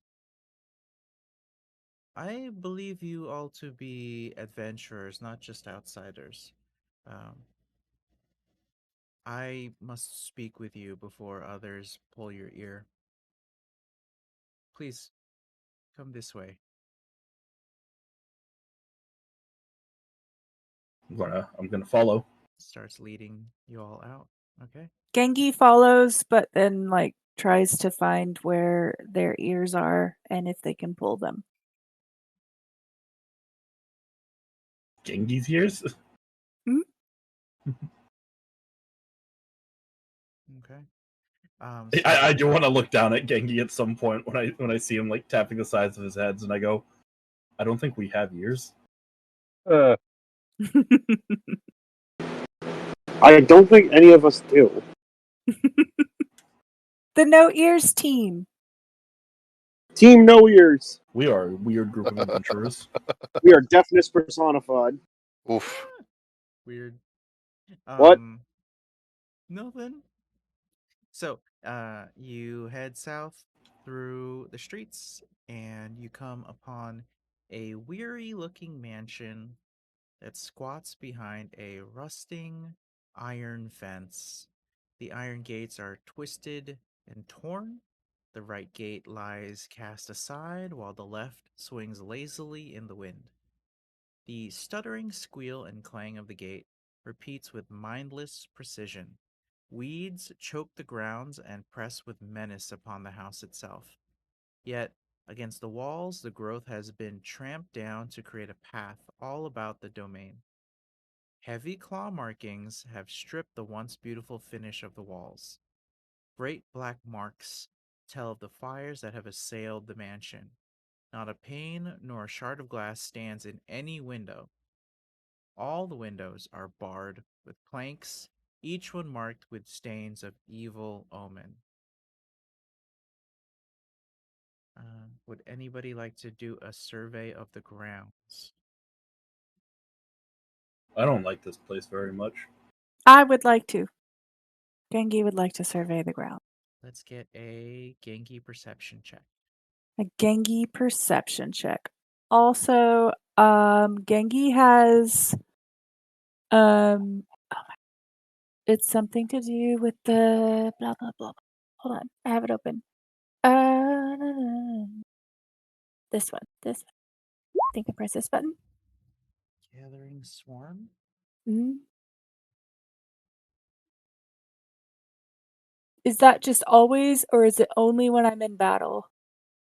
The swarm of intangible nature spirits has bonded itself to you and can assist you in battle. I guess it's always around you? Yeah. What is it? What does it look like? I think it's definitely some insects. Maybe mosquitoes, since like Gengi grew up in a swamp and maybe Gengi has like stagnant water inside of his compartments that like the mosquitoes can breed in. Wow. So all these other mosquitoes are out there roughing it, and Mhm, then these mosquitoes have plumbing. mhm. So true, so real. So funny. The mosquitoes. I love the mosquitoes. Gengi was so real for this. Uh, Mosquaters. so I just wanted to introduce them to the party. This is your Um, swarm is a yeah, bunch of mosquitoes with yeah, plumbing. mhm, Mosquitoes. Oh, you yeah. guys drink swamp water? Our water's filtered. Our water was. We have an auto gnome filter. Get it Yeah. on our level. We have an So you want autonom me to filter. roll perception? Perception, yes. He comes with a built-in Brita filter. Just- Ooh. Just imagining oh geez. Just imagining a whole host of mosquitoes like freaking Mosquito Girl from One Punch Man, just small. Oh gosh. Annoying.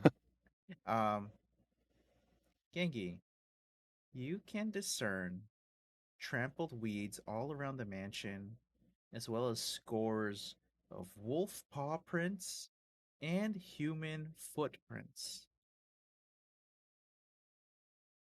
The human footprints are pretty erratic.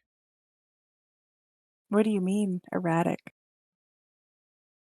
It, well, people walk usually one Mhm. foot in front of the other. Yeah. uh, these footprints, even though they come in pairs, are like twisted and kind of shaped, look in different ways. Oh, I hate that. I think real quick you can be like, probably a mindless human, Yeah, a zombie or a probably some ghoul undead. Yeah, 100%. for sure. Anyway, Irina and little brother Ismark would have been introducing themselves by now. So she goes, "Hello, my name is Irina Koliana. I am the daughter of the once ruling politician in this area, my mother, Kalia. And this is my little brother, Ismark, who is 12 years old and very rambunctious." Ismark kind of has a really big toothy grin and smiles at the party. My familiar waves. Oh, that's a really cool animal you got there, mister. Can I hold it? He's gonna hold it. He'll jump. He'll like jump a little bit into the kid's arms. The place is squatting. Is it doing curls or cardio too?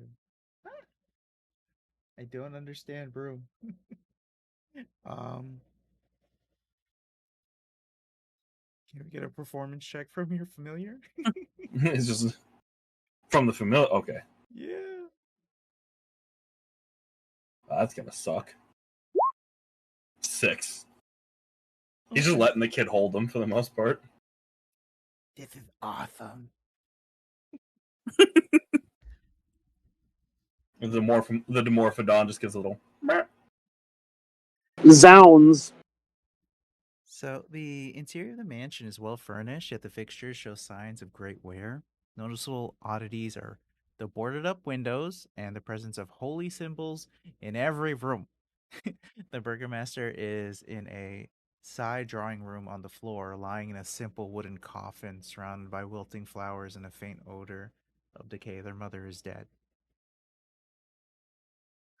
And laying in a coffin here. And the coffin does not look professionally put together. Chances are her kids made this coffin.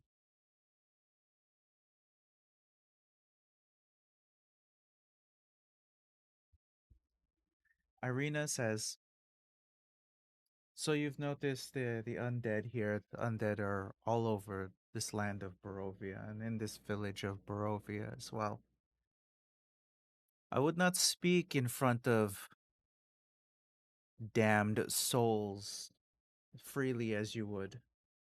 It is unclear who are spies, and I would venture to think in that bar there are many who are spies for the devil Strahd.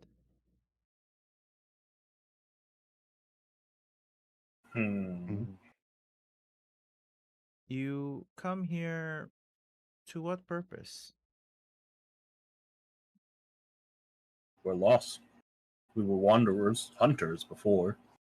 A much larger group of us were pursuing werewolves, and then a mist rolled in, and the 4 of us found ourselves separated. We've not been able to locate our group. It's been probably a day since then, right? It's been 3 days. 2 days. 3 days, yeah. Yeah. It's been 3 days since That was a Irina few kind days of ago. ponders your predicament and goes, no, I do not think you are lost. You were Excuse me? kidnapped. You were stolen. To what end? The machinations of the Strahd devil are often complex, but I can say that you have been wrapped up in a game. However, the rules of this game elude me. But you can bet that you are not here on accident. It And is what with if we were to intention. leave? I would say that it's impossible to leave. There's never been tale of anybody who could leave Barovia, save those people.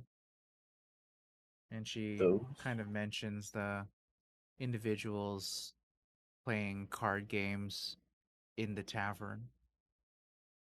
And they're They, like,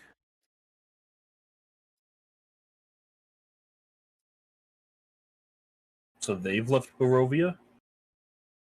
oh yes, they freely leave and have merriment and enjoy the world outside of this hellscape, and then they return ever so often. I And suppose this is their home. what if we were to travel with them? No, it is only them. It is not through the pathways they travel.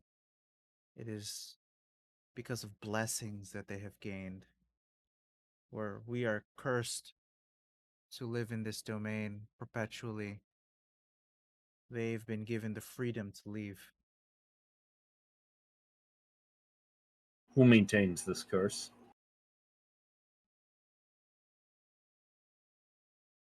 The world, I believe.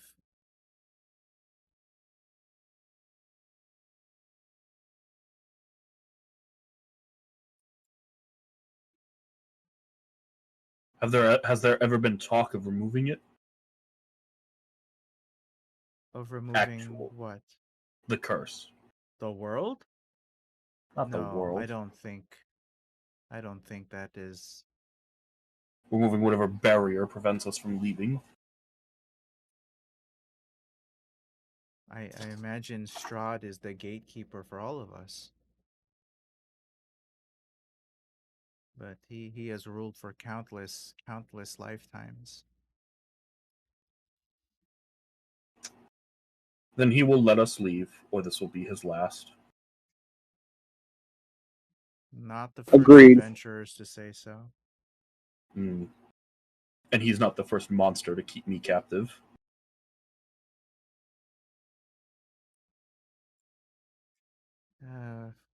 Perhaps you had seen some of the evidence of attacks outside of my home. You'd have to be a blind man to miss what was going on. These terrible creatures have been attacking our home for every night after night for weeks. And my poor mother, her heart couldn't stand the constant assault, and she had died 3 days ago. And for some reason, since then, there's been peace. Since your mother died? Yes, the She was the target? monsters and the wolves and everything, it's stopped.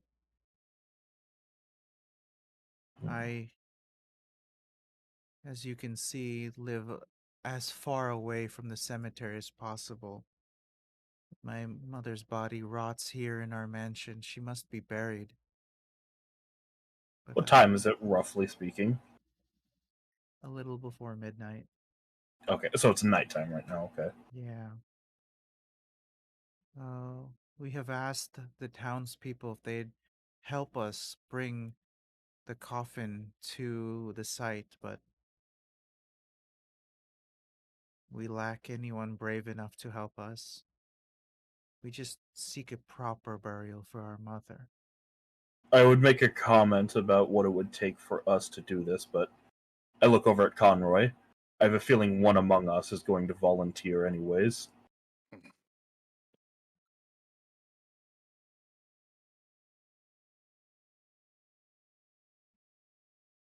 You're trying to say something, Jay? Nope. Oh, okay. Your mic lit up just briefly there. It was just a Yep.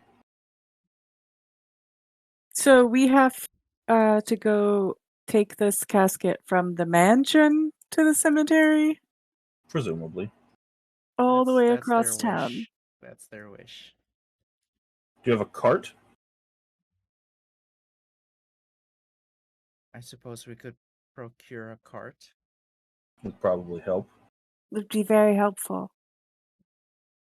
Worst case scenario, I have talents.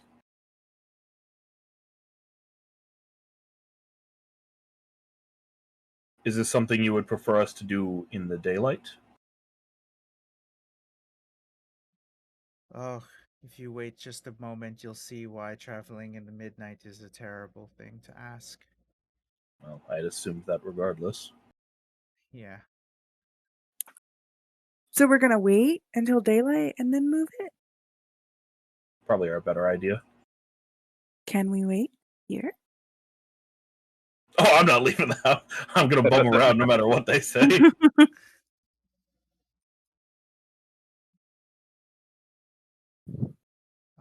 I suppose I can. I suppose it'd be right to repay you for this information you've given us by helping you with the burial regardless. Yes.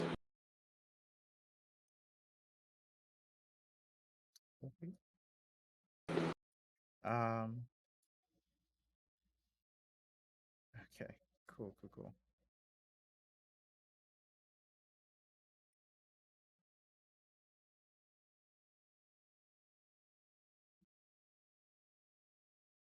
What are we thinking, everybody? We're gonna camp out and Yeah. camp out this place here. Spend the night here, And then move the and casket. then in the morning move the casket. Yeah. Okay. Sounds good. I don't I don't think we've had like any other time to rest, but that should be fine. I will say that at the mention of a cart, you guys can recall as you were traveling through the village that you heard the sound of small wooden wheels rolling across the damp cobbles, and you can actually take a look around and you trace the lonely sound to a hunched figure bundled in rags, pushing a rickety wooden cart through the fog. Hmm. While you were traveling through the village, would you have like taken a pause and see what was going on, or this doesn't really matter and you only started thinking about the cart as soon as you like landed in the mansion? Yeah, I would have only started thinking about the cart as like a means to transport the coffin. Yeah. But at the very I least, think you know Genki there's a would have cart out there. noticed as much as possible. Oh, okay. Um, He may not have done anything about it, but he definitely would have like filed it away. And he's got that root on lock. Yeah. uh, okay. So there's a woman who's pushing this cart, pushing this wooden cart, and she goes from house to house knocking on doors. Nobody answers, but it looks like she's like a door-to-door salesman of some sort. Is there any chance Gengi would have followed her?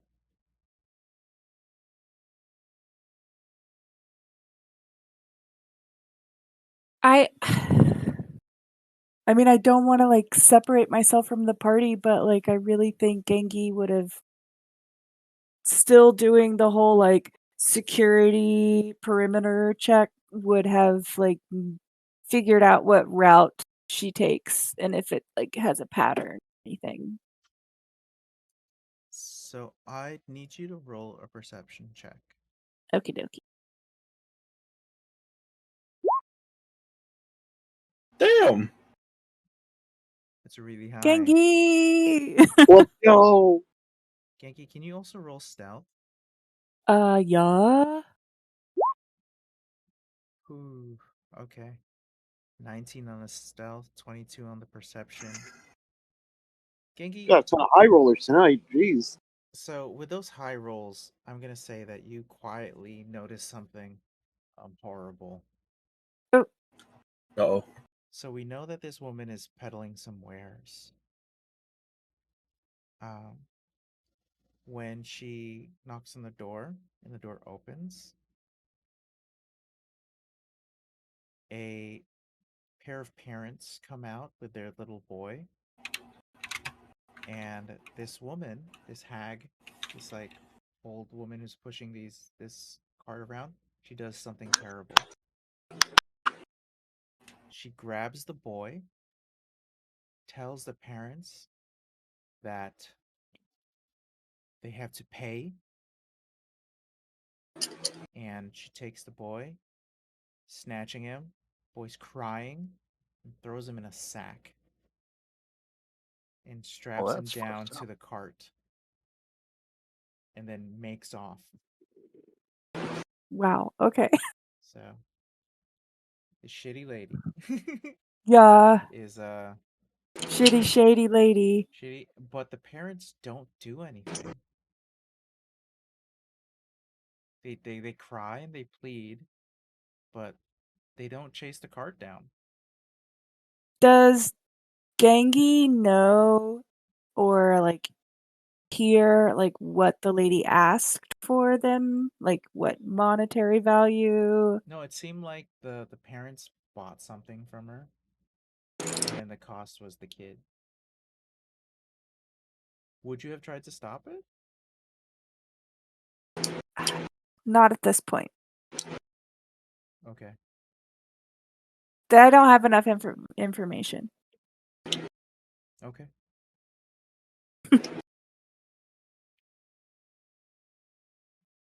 So there's a cart out there. It's kidnapping. Yeah. Can Gengi like tell the party about that? Do it. Gengi goes, alert, alert, warning. Amber. Oh my god. Gengi is like, I collected data. she's taking small, warm, hairy mammals. What was it that Denser said at the beginning of the campaign today? Fleshy mammals. Fleshy mammals. Yeah, Fleshy fleshy mammals. mammals. Good day, fleshy mammals. Gengi goes, fleshy mammals, small fleshy mammals. And like, I'm point. gonna You all I'm gonna sound like grab- villains. I'm gonna grab Conroy once more and send my familiar into the air to see if I can see this cart with the familiar from the sky. With the fleshy mammals. Oh, I feel like this event that happened so far in the past. Okay, that's fair. Yeah, Gengi just like recognized like the cart in the image. If you want to like seek this cart, let's have the hawk. Well, we'll Hawk seek it in the stat morning, log. but Okay, yeah, okay, do it in the morning. Got it. But you I do don't know send the hawk what out. could be out there at night. Do you send the hawk out? Not at night, no. Got it. Understood. Okay. So take night, the long rest, the morning comes. Or does it? Why is it still dark out? Is there a sun in this place? There hasn't been a sun before, so there's definitely not gonna be a sun today. It's just as dark now as it was earlier. The only difference is it's not technically nighttime. It's not a PM, it's still an AM. So it's still like the sky still looks like night, like we can see the Black and stars. boiling. No stars in the sky. Did we miss something? Wow. But it's I AM. figured it out. We're in Alaska. I turn to the paladin lady and I go, I think you may have forgotten to mention something. No. It is safer in the morning. I'm referring to the light, or lack thereof. You've been here for 3 days. You would know that there is no sun in Barovia. We've been in a house underground for 3 days. Yeah. Hmm. We know that there is such a thing called the sun because we have temples dedicated to the sun god. But that is a fiction to us. We understand the concept, we know the word, we utilize it in our vocabulary, but no soul here has felt the warmth of the sun on their skin. I turn to Conroy and I say, good thing you don't worship Salune. Mm. Barovia Genki, sucks. can I say to her, ask like why it's technically safer in the AM versus the PM? Because at night is when the spirits march. And for us to go to the cemetery when the spirits rise. I do not wish that for my mother.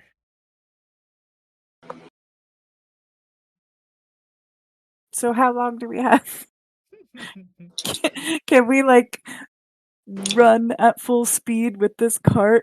are these 12-hour intervals? Are they shorter? Are they longer? It's In the terms of, same amount of time as a regular day. you don't know what a regular day is. Well, I'm telling you. So this is Andrew to Patrick, not. yeah, I didn't know Not you were Pat. asking her. Then she would have no point of reference for you. Well, she still knows what an hour is. I'd hope Presumably. so. I mean, yeah, if everything is the same as everything, then yeah. I hate this place so goddamn much. That's in character.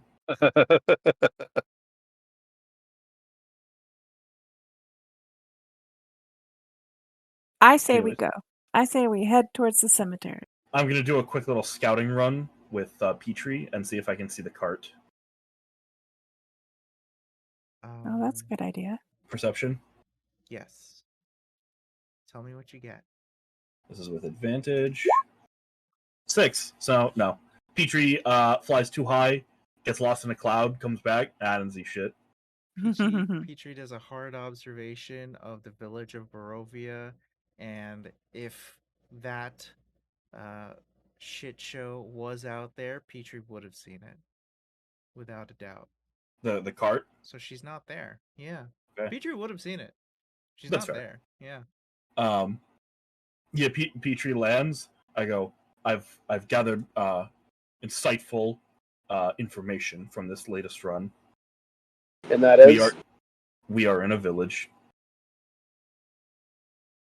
Thank you. Playing that completely deadpan, Yep. he moves to the casket, and he turns to the paladin girl and he says, you know, how would you like us to move this? With your hands. I believe if all of us can take the coffin together, between the 5 of us, we should be able to do it.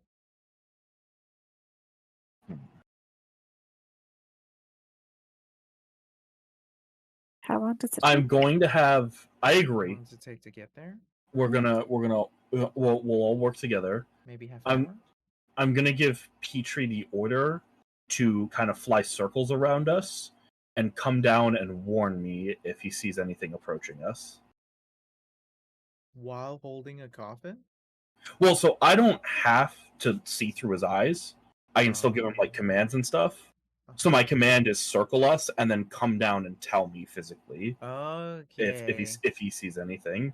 Because Okay. I like if I'm blind and deaf, I don't think I'm going to be able to carry this thing. Yeah, super hard. So Okay.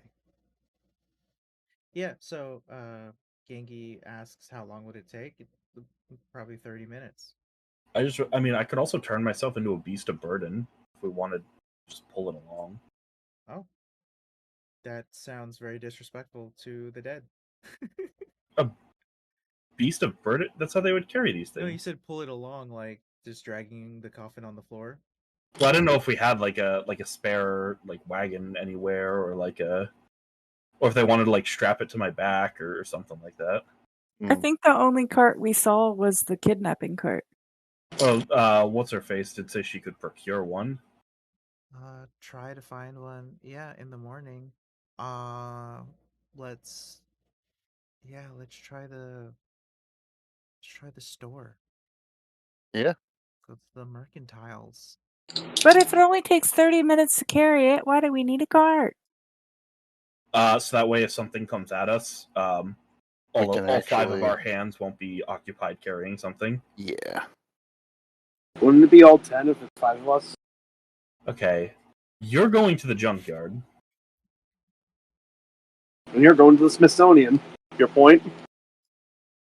By the way, when we pass by the whaling house, I do want to ask, is that always like that? Oh. Yes.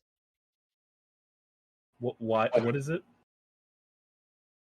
It's a man.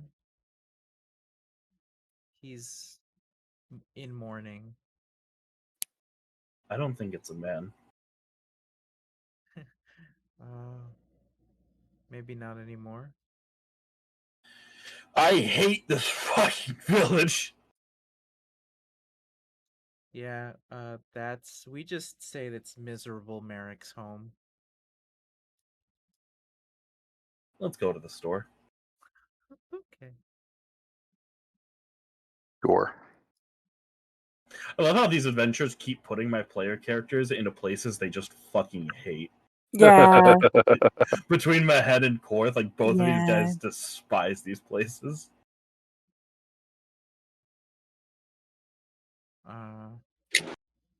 Yeah. So you head over to Bildrat's Mercantile. You can get into the store. It is open.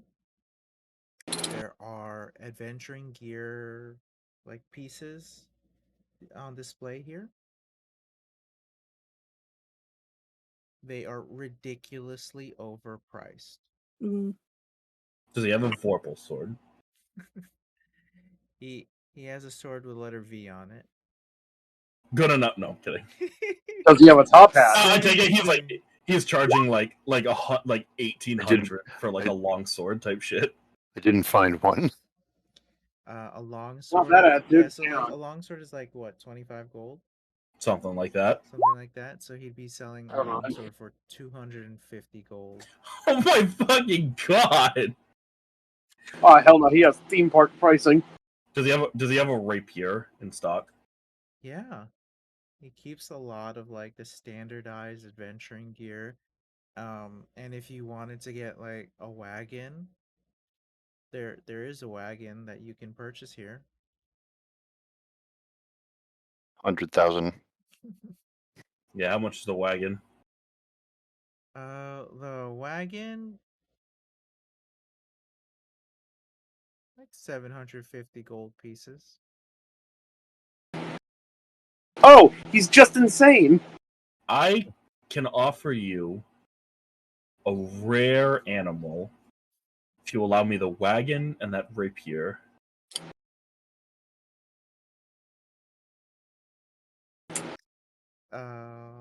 Is this persuasion or deception? Deception. Okay.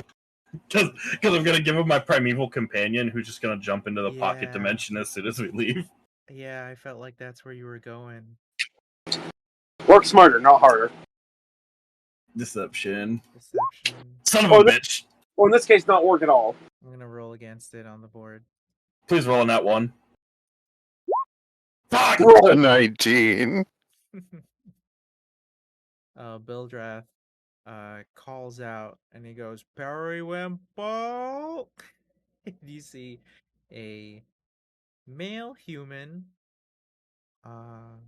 pretty young stock boy comes out to help. And his muscles are rippling beneath a leather tunic. He's giving you must be some ample strength over there. And Bildrath goes, these people are trying to cause a bit of a ruckus. Trying to trick old Bildrath. I made you a deal, you can just say no.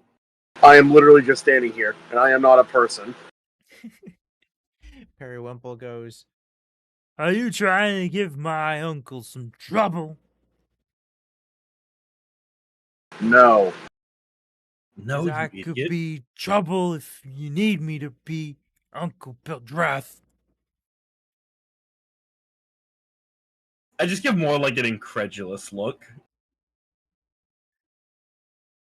You didn't write He a kind of shortcut. stands there and he's got his hands all crossed across his chest, trying to give some sort of aura of strength. Gengi just looks away. Better idea, just let us borrow the damn cart. We're trying to pay respects to a dead woman. If you want it badly enough, you'd pay for it. Alright, fine. I'll give you all the money I have. How about that? Does it add up to 750 gold pieces? Of course not, you idiot. Nobody in this town has 750 gold pieces, except whoever lives in the fucking castle. Sounds like a you problem.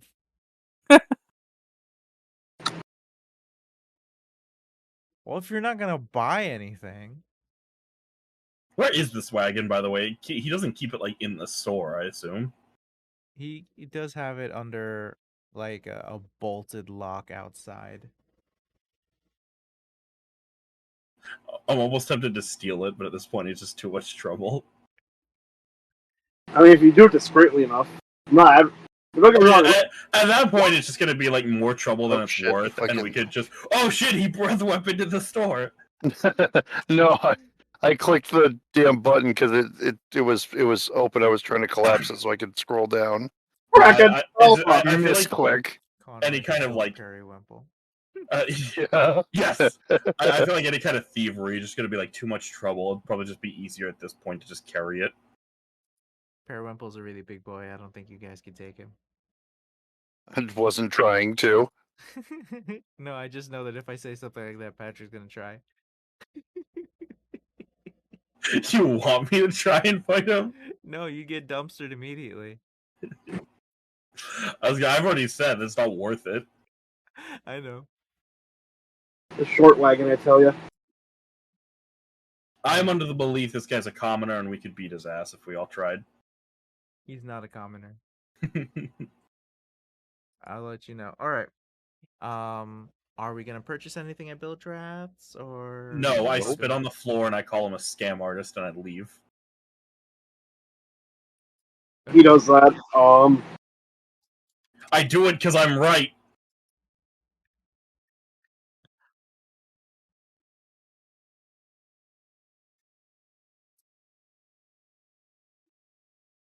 I need you to roll a strength or dexterity saving throw. Oh no. Is this me? It is Of course. Of course. Of course. Not Not 20. Oh, Whoa. Oh, now he rolls it. Under any other circumstance, I would honor the roll, but I'm gonna have Periwimple roll against it.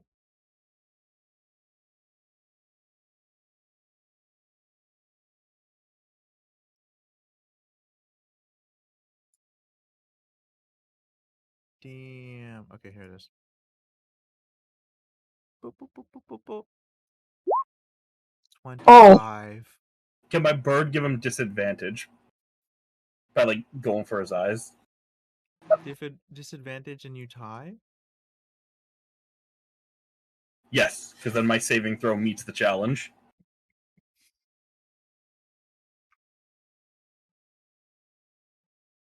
Yeah. Sure. Scam artist. I'm already on my way out. I've already been leaving. I feel like I'm watching a fight at Walmart. Periwimple tries to grab Court and chuck you out of the store, and the bird comes down and kind of wrestles Periwimple's grip away. But you were still removed from the store, just not. Oh yeah, Easter. I was gonna say I was leaving as is. Like I said, I spit on the floor as I leave. Yeah. He tries to grab me, and the bird gets in his face. I like jump out the door. I'm already making plans to do the equivalent of like a TP on the store, but as a giant spider. Got it. So as you guys are leaving the store, Bildrat's Mercantile, dejected without a wagon, Irina is waiting at the mansion so that you may escort them to the cemetery, bringing Kalia, their mother, to her final resting place. You can see past the village up on the castle Ravenloft, up on the cliff, a series of small green lights numbering in the hundreds to thousands, traveling from the village's cemetery up to the castle and slowly fading away as the hour trickles by. And with that, we will close out the session until next week. Next week. Yeah. I will say I think I have rope, and if we want to, I can just turn into a big animal and we can just tie it to my back. I which have is rope. just Ah, marginally better than dragging it across the ground, but I'm a bit more worried about safety than respect, unfortunately. Okay. Oh, that is the end of the session. Let's do our stars and wishes. I had a lot of fun this session, even though we didn't do combat. Yeah. I mean, we kind of did at the end there. Oh yeah, I guess you could say. Yeah, I guess you could say that. It was a But- conflict. Yeah, but I had fun. I feel like this is very a role play session. I like doing That's that. fine. Yeah, and for wishes, there is so much going on in this village, and I would love if you guys had the opportunity to see some of the cool things that are just waiting behind the curtain. I'm excited for any of that to pop off. I know that feeling. I mentioned a sandbox, and I feel like we've just been dropped in like Scary Village sandbox. Like this place sucks, dude. This place sucks, but like in the best way possible. Mm-hmm. Oh, hell no. We're in the Gary's Mod Dark RP server. Okay, that's me. So I'm gonna pass it to Jay. Oh boy, getting me out of the way early.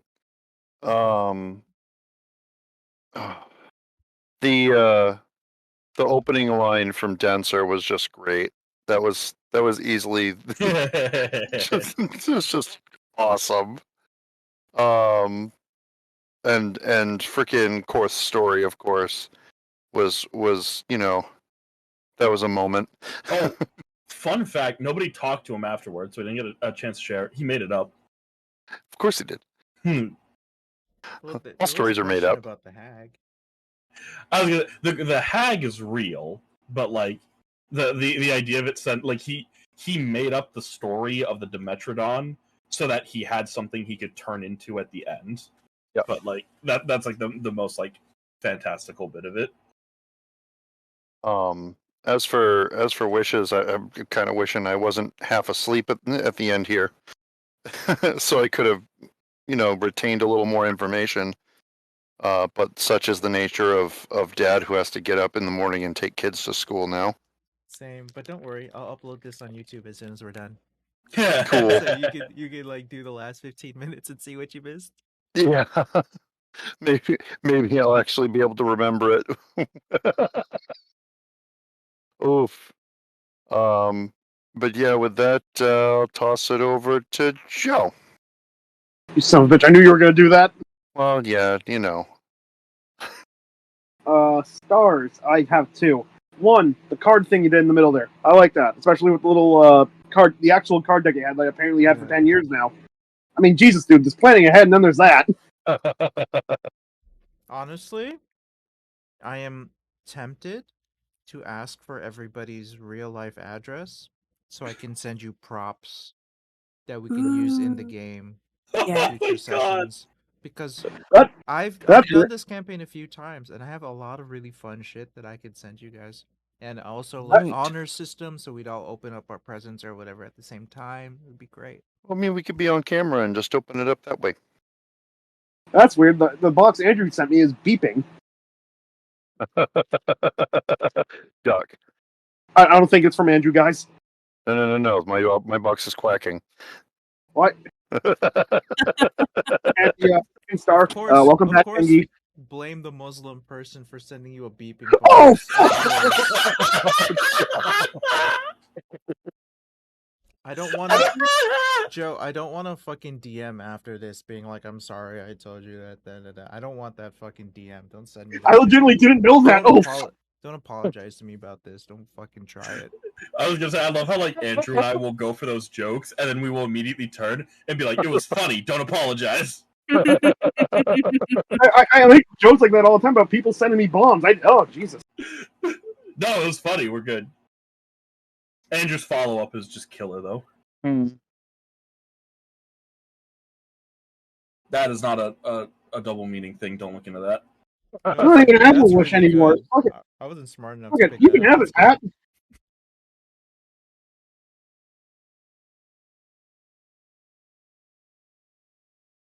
Who's next? I just stated I don't even have a wish anymore. You can have it, Pat. Stars. I was awesome. No, I'm kidding. I'm kidding. I like Gengi actually having a reaction other than just like momentary stuff that like actually stuck with us for the whole session. Not Gengi's scared of me. Like I didn't mean to. I didn't mean to scare him. I'm trying. Wishes. I want to leave. I want to leave this town. I want to leave this country. I hate it here. This place, everything about this place sucks. Oh shit, he's having an Agent Smith speech. Part of me, part of me almost wants Korth to die so I can try a Blood Hunter in this setting. But Oh, stop trying to kill your characters. But like, I like Korth too much. Well, I'm not trying to kill any of them at the moment. I just have a backup. Spoiler alert: the person with a wagon is actually Lullaby. No, No. That's terrifying. But yeah, I hate this town. I want to leave it. My star is to leave. That is my star. To find some. My star is to find sanctuary in this place because this feels like such an oppressive environment, and I don't even know if we should consider the mansion to be like a safe zone. You know what I mean? Like it's fine, but like they were still being attacked. So I don't think anything's safe here. yeah, I was gonna say like finding a safe zone is gonna be a bit of a challenge, you know, because like other places like you can go to a tavern or you can set up a camp, and it's like everything about this just like screams hostility. So we'll see if we can find a safe zone. And now it's Suzanne's turn. Yay! On my screen, she's down there. My stars were when Andrew, you like gave us all like a little bit of fortune telling for each single character. That was really great, and I can tell that like what I told you about Gengi like a month ago, you remembered. So like it was really sweet and really heartwarming. And my wishes are for us, since we play every other week, to be as attentive as we can be, and if we need to move it to 9 o'clock instead of 10 o'clock, I'm totally down for making that work with my schedule if it makes it easier for everyone else. That was hard for you though, the one time we tried it. I know, but now I like have a decent assistant manager who I can work my schedule around with, so. Oh. Yeah. I'm gonna throw this out there.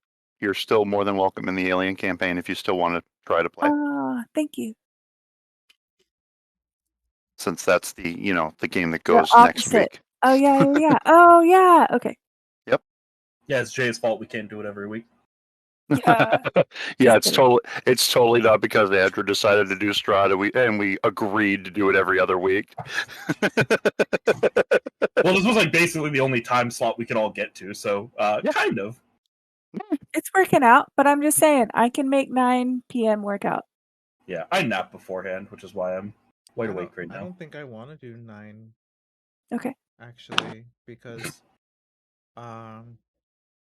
yeah, I feel like it's way too close to me getting out of work, and I'm crazy. I need a break. No problem. It's like such like a sassy way to say that. I don't think I want to do 9. I fucking won't.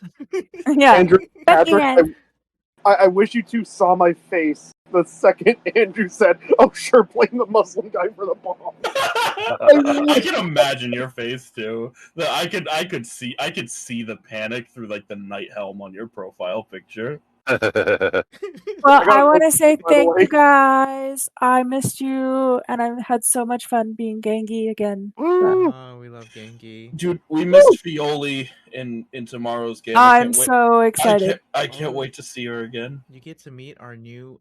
I know. I'm so excited for that. Yes. We got a sorcerer. And I so wish you had been there for my fucking run-in with this goddamn imp. This fucking imp who's been tortured. Yeah, but but the new party member did a really great recap, so I feel like I didn't miss much when I read what she wrote about it. She was really cool I didn't too. read it. Oops. Uh I oh. have to look at it. She Delete was that really cool from to hang around. YouTube. But I'm gonna go. Bye, Bye, Suzanne. guys. Bye bye. Later. Let's all get out of here. Bye. I'll I'm gonna do go this play eventually. Armored Core. Oh, sounds like fun. I hope you know I am like fighting every like base instinct I have right now to go into DMs and apologize to Andrew. Quick, Fine. Andrew, block him so he can't apologize. If you DM me with an apology, I'm kicking you from this game. Don't even You think know what? about it. That's fair. Fucking kicking you, because that No. means you don't have the cojones to have these jokes. No, you just can't. roll kick with him. it. You're fine. Just roll with it. You're fine. Joe, I can promise you everything here is being said in lighthearted, joking manners. You do not have to worry about anything that's been said. If you have God, I hope to, so. I really didn't fucking know that. if you have to apologize to me, apologize to Patrick, because I know Patrick will slap you around harder than I could.